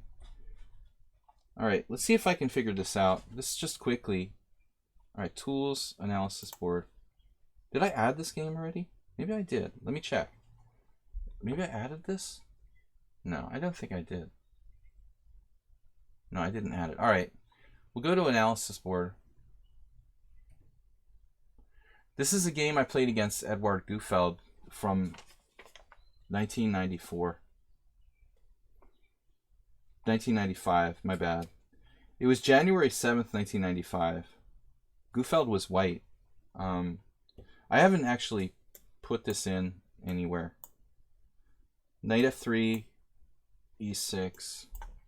I'm actually copying this from the score. C takes. So back in these days, I was playing the Skaven Ingen with black. Unseen Gufeld game. Not the one I wanted. There was one that I beat him. The late Grandmaster Edward Gufeld. d6, g4. Not g3, but g4. This basically makes life very difficult for black. Play g4. Knight c6. h6 probably the best move. Knight c6, g5. Knight d7. And then bishop e3. Bishop e7. You know, it's funny. I totally forgot how this game went. h4. And this is standard position, which I played a million times. But at this point, when I castled, there was a game I lost against Ed Formanek in this line with white played queen h5. I lost that horribly. And then the main line is actually queen d2. So I'd study primarily queen d2. All of it's very difficult for black. But Gufeld played here against me queen e2. And I knew nothing about this move at the time, 1995. So Eddie plays queen e2. I have no clue about the theory here, but I played the best move, according to the opening explorer. Knight takes d4, bishop d4. Very hard to find counterplay now. Apparently I played the right way, a6. eBay! Is that my eBay? Thanks, Asterbait. You got a helicopter. Asterbait supported my eBay campaign. It's a thought that counts. Asterbait doing it for the team. a6, really nice of Asterbait to do that. Bishop g2. So check this out. Very rare position. Almost everyone castles queenside, and we have a very standard idea. But Gufeld, who was an expert on both sides of the Sicilian, had like a special system here. Bishop g2. You can see here Lukin against Haratonov. Not a lot of games. Tarjan has a game from 1977. That's probably like the World Junior Championship or something. Maybe not. Tarjan's like 60 now. If he's like 65 now,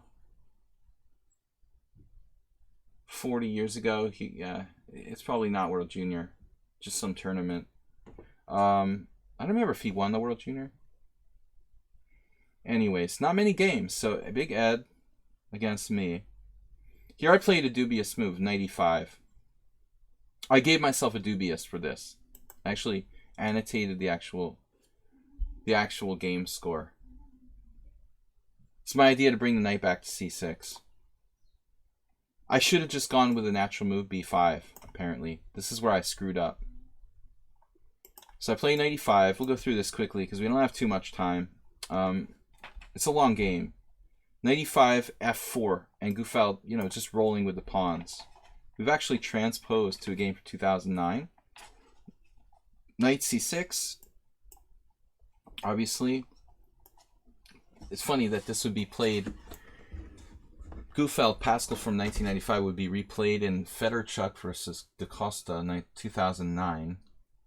They didn't know this game exists. So knight c6, bishop e3, b5. We're still following their game. Well, they're following our game, though they didn't know it. And check it out now. So you'll never guess what Gufeld played now. You can see there's a game where Fedorchuk played e5. Some other guy from 1980, they played the first game in this position, interestingly. Jose Villela, who's a known player. He's still alive. I guess that's a French guy. Although it's probably a Hungarian name, Lance. Check it out, 1980. So there's an old game, a middle game, and a new game. Did anybody want to guess what Gufeld played here? Definitely surprised me over the board.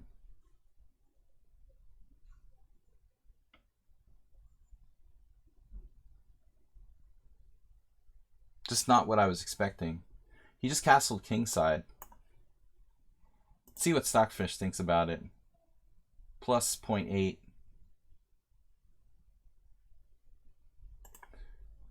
The engine says castles queenside, and that's funny that no one castled queenside.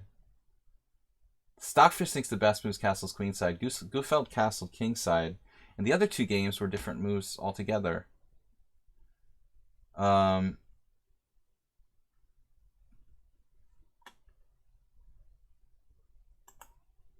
Alright, so castles kingside was played.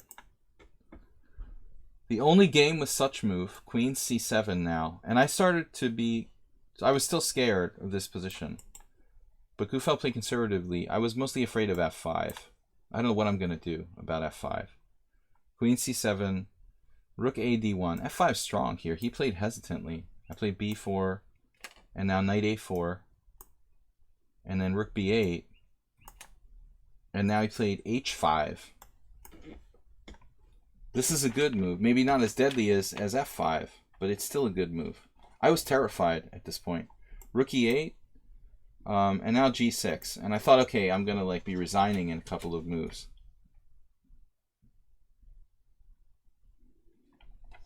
Troll farm. F takes g6, h takes g6, and I try to lock it up with h6. So here he missed like a really strong move. I made a note.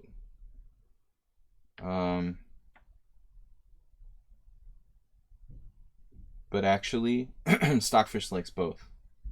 Damn.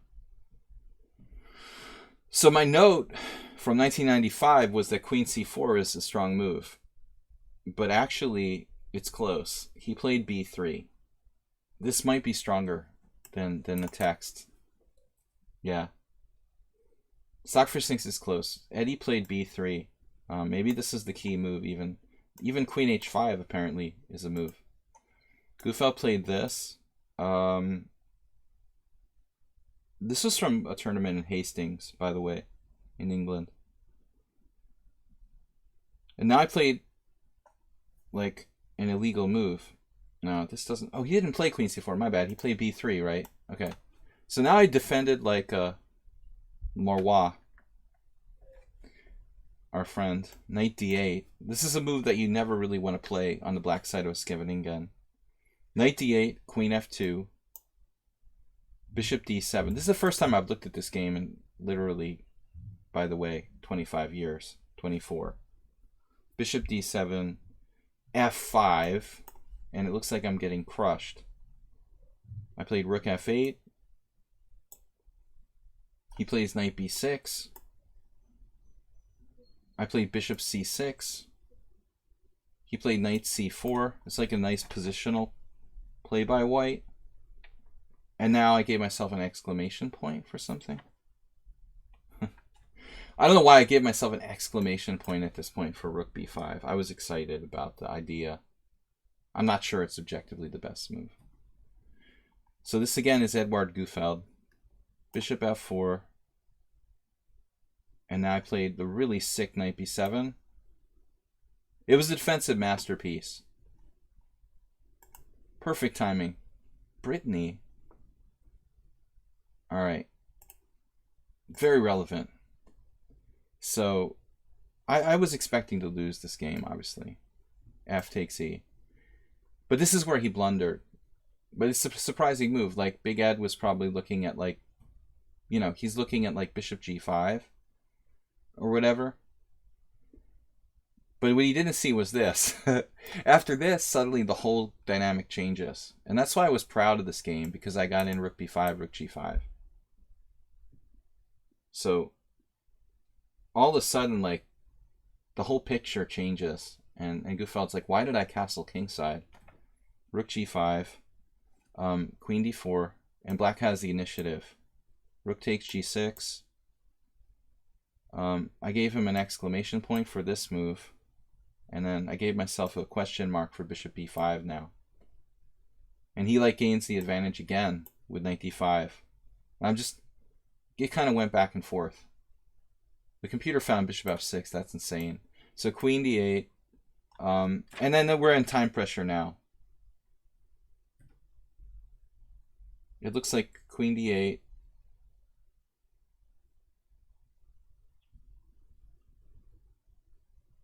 Trying to read my own writing now. I guess he just moved his rook. I can't read my own writing. Knight e3, bishop b5, knight d5, queen d8. And white to play, move 30. It's a rook move. It looks like rook on f to b8. That's obviously not possible. What the?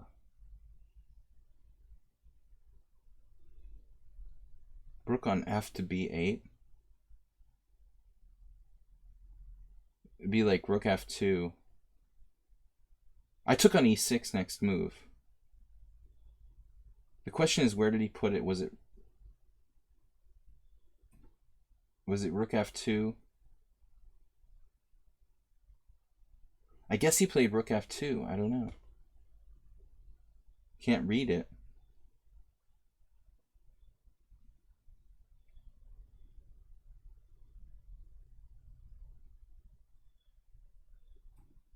Yeah, queen a7 apparently wins, according to the engine.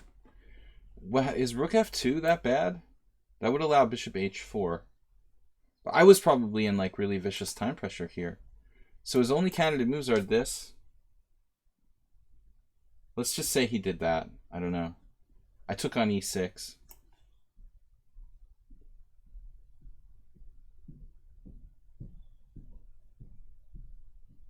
Queen n4 takes b4. I'm writing queen takes b4. Bishop h4. That would make sense if his rook was on e1, right? Right. And now what? Something like rook. Where would he go? Actually. So maybe his rook was on f2. That's what it was. Okay. So we figured it out. The rook was on f2. It has to be. Rook f2. Rook takes e6. Queen takes b4. Bishop h4. And then rook d2. This is the position. But it was like a mutual time scramble. I had to record the game. And that's why it's all confused. Rook g6. Rook g6.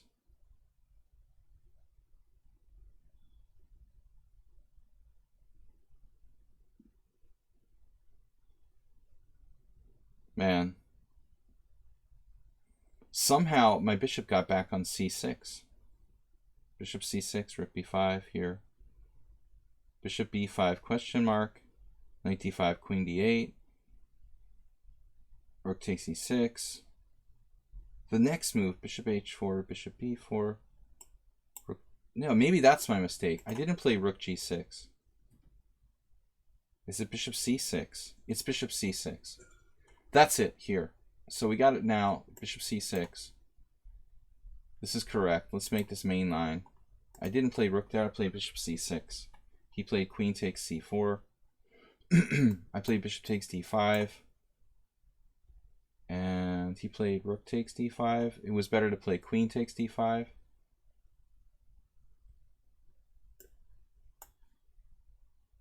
This looks like impossible. Like this can't be the position. There was terrible time pressure, and there was no increment back then. It was like a 40-move time control, and both of our flags were hanging or something. So, queen c4, bishop d5. This is move 35. I have not... Let's just see. I just wrote queen takes d5, slight advantage to white. He must have taken with the pawn. Does that make sense?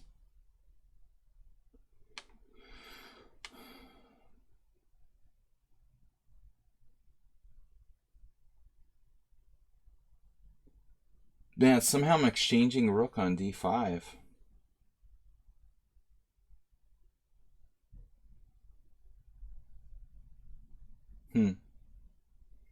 I guess we're never going to know.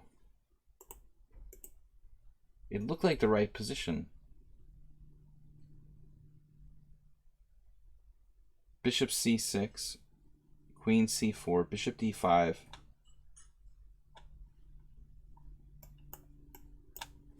He has to play queen takes d5 here. It looks like rook takes d5, and then I make a king move. King h7. King h7. I mean, I guess like this or something. And I went here. I didn't take his bishop. Then he went rook f5. I guess they're blunders in time pressure. Rook f5. Yeah. Something's wrong with the board. This is not the correct position. Sadly, my score is messed up.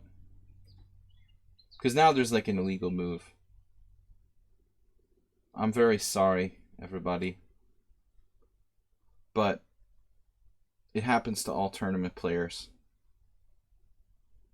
I don't really get it. Somehow my rook is already on, like this rook is on g6. Would that make sense somehow? In this position, I played like rook g4. And on this move. Somehow my rook was already on g6. And I literally played rook to g4. I have no idea how that's possible. Sadly, I don't think we can reconstruct it. I can try, though, off stream. I'll try to reconstruct it off stream. What would happen back then if records didn't agree? Well, had this been in like the main event of the tournament, it was like the Hastings Chess Congress. In the main tournament, they would probably put most of the games in some kind of database, or they would save most of the games, but a lot of times like you can't read people's scores and stuff, so it becomes obscured. There's no like really steadfast rules about it. They're supposed to record the games in major tournaments. This was like a weekend congress though, so it wasn't the main tournament. It was like a Christmas Congress, 1995 actually. It wasn't played on an electronic board. They had electronic boards maybe in 1995 already, but they were very rare. And this wasn't the main tournament. So January 1995. Yeah, I can't justify how my rook got on g6. Anyway, like it ended up being a draw. Like 49 moves, 50 moves. Actually, I don't even have the game score. It just says draw, soon agreed in several moves. I recorded literally 50 moves, but it actually went on for a few moves beyond that. But apparently, like, if I can... When we hit move 40, like, there are all kind of blunders going on. Apparently, like, he was lost at move 40 when we made the time control. And then he, like, made another blunder. He was lost, and then I blundered, and it was a draw again. No, it was crazy stuff. But that was my first adventure against Grandmaster Edward Gufeld. I just had it laying around, and when we had time, I thought, well, all right, we'll try to go through it. Actually, you guys can see, it's not a question of legibility. You guys want to see the score sheet? It's actually like pretty legible. It's not like scrawled, and I had actually recopied this, so it's not a question of being legible. I might have mistranscribed it, or the original was so unclear I couldn't figure it out. I will try again later. Pass the bong after your move. I love my move though. I'm proud of playing rook b5. This may have not been the best move according to Stockfish. This is like the third best move in this position, but the best part was playing like rook b5. This much I know is right. Like knight b7, fe6, which is a blunder. I mean, Gufeld no doubt like probably anticipated bishop g5, you know, and then he just had some kind of calm rejoinder like that. No problem. But this move just totally changes the whole game. But again, like, I was in terrible time pressure because I was afraid of getting blown out in the opening. And then he slowly, at this point, he started getting in really bad time pressure. So initially it was just me who was in time pressure. But once this happened and he was worse and he realized he was worse, he started to use up all his time. So by the time we got to like move 30 or whatever, I think around this point, you know, again, he has queen a7 winning apparently. I'm not sure this is the right position already. So we have to probably go back to this point, you know. Maybe around this point, we know for sure what happened. We know for sure queen d4. But this move here, rook takes g6, knight e3 looks right. And now bishop b5 already doesn't look right to me. I don't think I would have played that move, actually. Why would I play bishop b5 staring like knight d5 in the face? So that's move 29. You know, looking at the d5 square, move 29 is suspicious. I just don't believe I would have played that move. Would I have played maybe like rook takes e6? Or I was looking at queen c4. Move 29 is suspicious. After knight d5 though, I don't take it. I play queen d8. I mean, if I saw knight d5 and I took it, right? What if I played rook e6? It's like queen c4. What if I played rook takes e6 instead of... Thanks for bearing with me, guys. What if I had played this instead of bishop e5, and then on knight d5 just played queen d8 for some reason? I don't know why. Would the rest of the game make sense?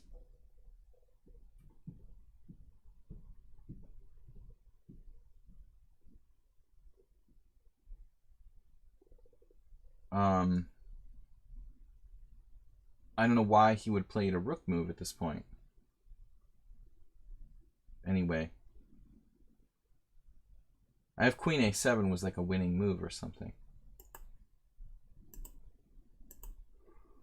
It's mysterious. I mean, bishop b5, okay, it's possible I played that. Knight d5, queen d8. Yeah, knight d5, queen d8. That's 30 moves. Right? This would be move 30. The next move is really weird. Rook f something that I can't really make out. I wrote down that queen a7 was winning, even back then. So it's probably the right position. So rook f something 8. Maybe this? And then I wrote bishop, rook takes e6, it looks like. Rook f e1, rook takes e6. Queen takes b4. Does this change anything? Queen takes b4. And then I wrote something really weird. It looks like bishop b4. But maybe it's rook g6. Would that make sense? What if now rook g6? And then queen c4 is the next move. You see, that's not possible. Queen takes b4. All right, so let's make this the main line. Rook f e1. If I played rook takes e6 and he played queen takes b4, if I play bishop c6 now,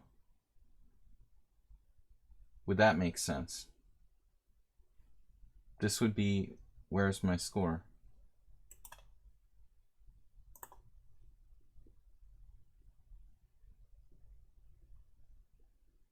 Move 32. That's definitely not what I wrote down. I wrote bishop h4. Move 32 is clearly supposed to be bishop h4.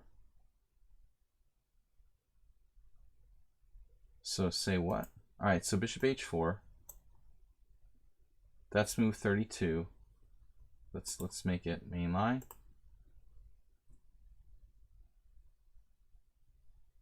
This next move is clearly something rook d, something for a d2.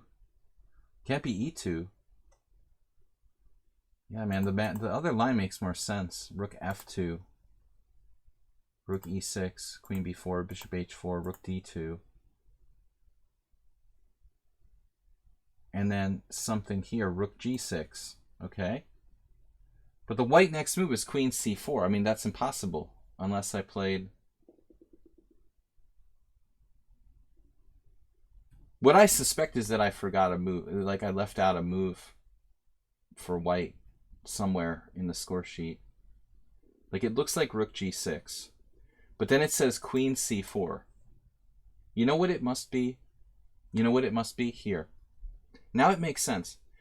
This might be the answer. He must have played a4 here. It would completely make sense. I'm going to make a note of this. This might be our answer. I've got a pencil that I can erase later. But I think this is our answer. Rook g6, a4. It has to be this. This is the move. I just forgot to put a4, and I put queen c4. So it's like, make this the main line. Bishop c6, a4. Here we are, move 34. And then I have to play bishop c6.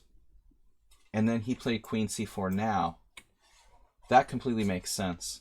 So this was the actual position where like both of our flags are hanging on move 35.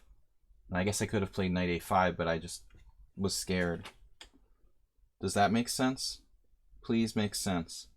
And so I played bishop takes d5 check. Because he takes with the queen, he should take with the queen, I wrote down. Who knows? But he took with the rook. Yeah, and then it gets like super illogical. Yeah, like there was an exchange on d5. Where's my king move? Okay. Like there was an exchange on d5, and I moved my king. King h7. Okay, and then, no, it had to be with a rook. So he had to take with a rook. And I moved my king. And this is where he played rook f5. Let's make this main line. Okay. Make main line. It doesn't make a lot of sense. We both made a lot of mistakes, but it was time pressure. Would it add up in the, let's see, the grand scheme of things? 37 rook f5. It would make sense. 37 rook f5 would actually fit. This has to be the position. Because now it makes sense, because my next move was rook g4. It completely makes sense. So this is the actual position. It was like, we can save it in the study. 35 queen c4. We had 35 queen c4. 34 a4.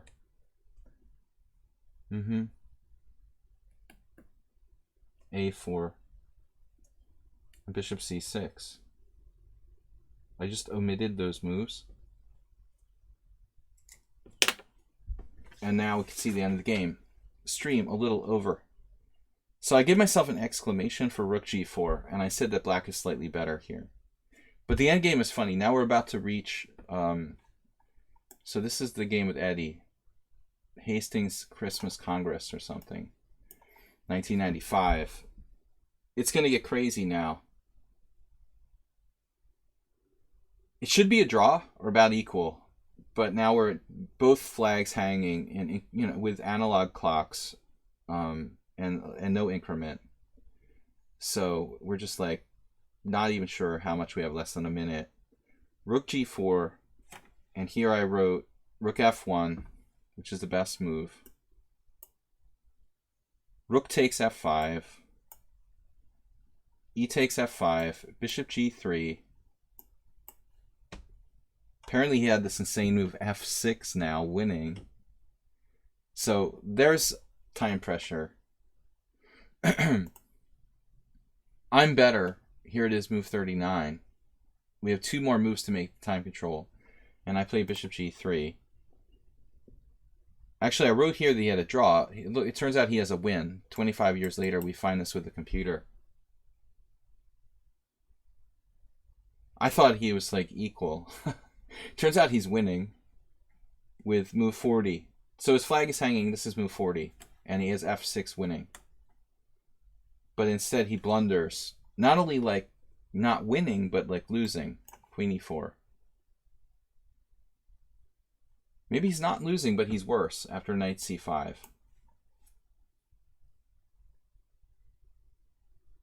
It's better for black. Like, not winning completely, but better. And then, like, he blunders again, queen e3. And I just missed the win immediately. Even the 1995 computer could find this. Bishop f4, rook f4, queen g5 wins immediately. And I don't know, this is stupid because it was like move 41. And we made the time control. But the problem was, you can imagine what my score sheet looked like. This was not this score sheet. It was my original score sheet. And clearly, like, my writing wasn't clear. I wasn't sure if I had made a time control or not. And so I made another move pretty quickly because I just didn't want to. I didn't know if I had made 40 moves or not. So it looks like I had just winning a piece here with bishop f4, queen g5. Move 11 said, can we look at f6? f6. This is a possible move.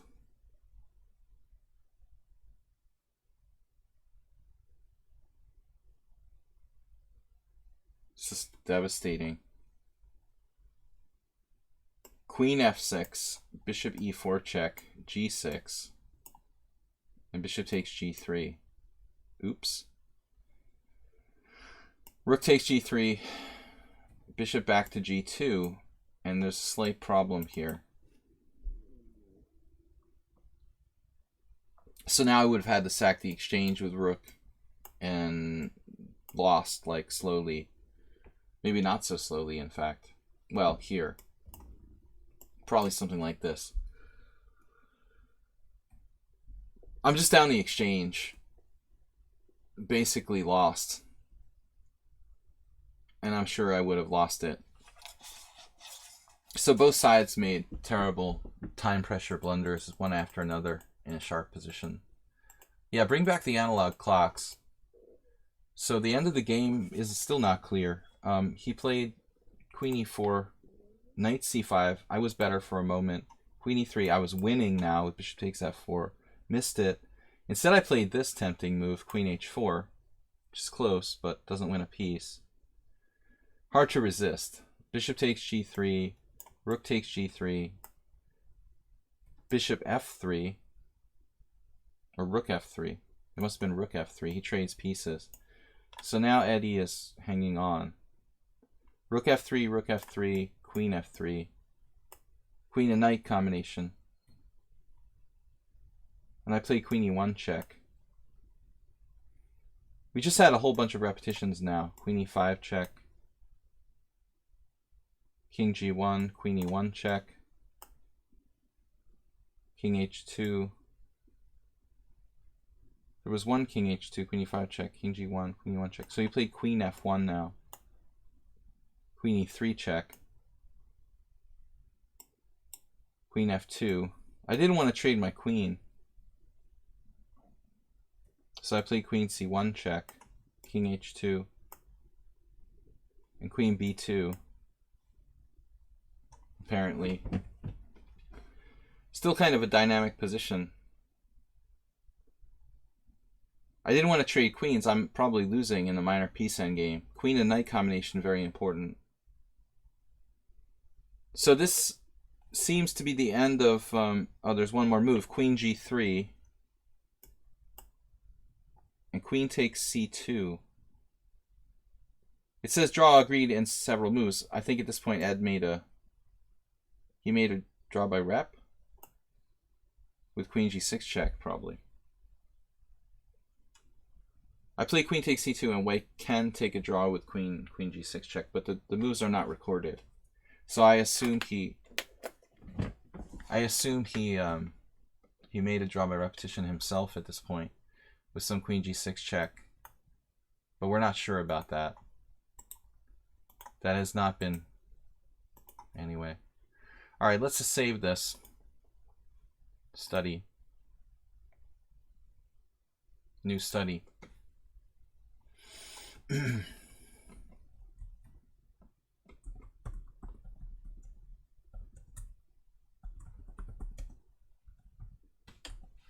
All right.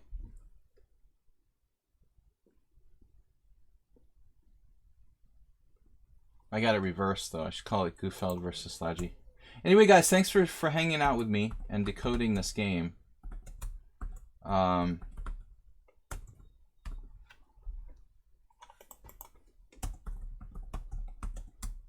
least we figured it out. I was afraid it wouldn't happen. A little bit of deductive reasoning. But anyway, so it was drawn.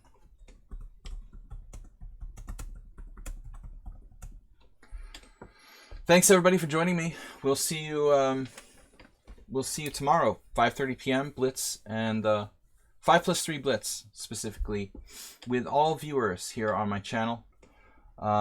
It gets tedious, but it's good to do some serious analysis sometimes rather than the Blitz. I enjoy looking at chess. I should do more analysis on my own, but I don't have that much time. Anyway, this was from the Hastings Christmas or New Year's Chess Festival weekend Congress against Edward Gufeld. Anyway, it was fun. Thanks, guys, for submitting your games and subscribing. Jim with another donation of 200. Thanks, everybody, for subscribing. And again, we're still looking for a new moderator. If someone wants to volunteer, I would appreciate it. So let me know. To all the subscribers, everyone who hung out with me for these 2.5 hours, I appreciate it. And it's fun for me as well, so I appreciate you guys. From the Panda and the Macro Panda, see you later. Bye-bye. Take care, guys. Have a great evening.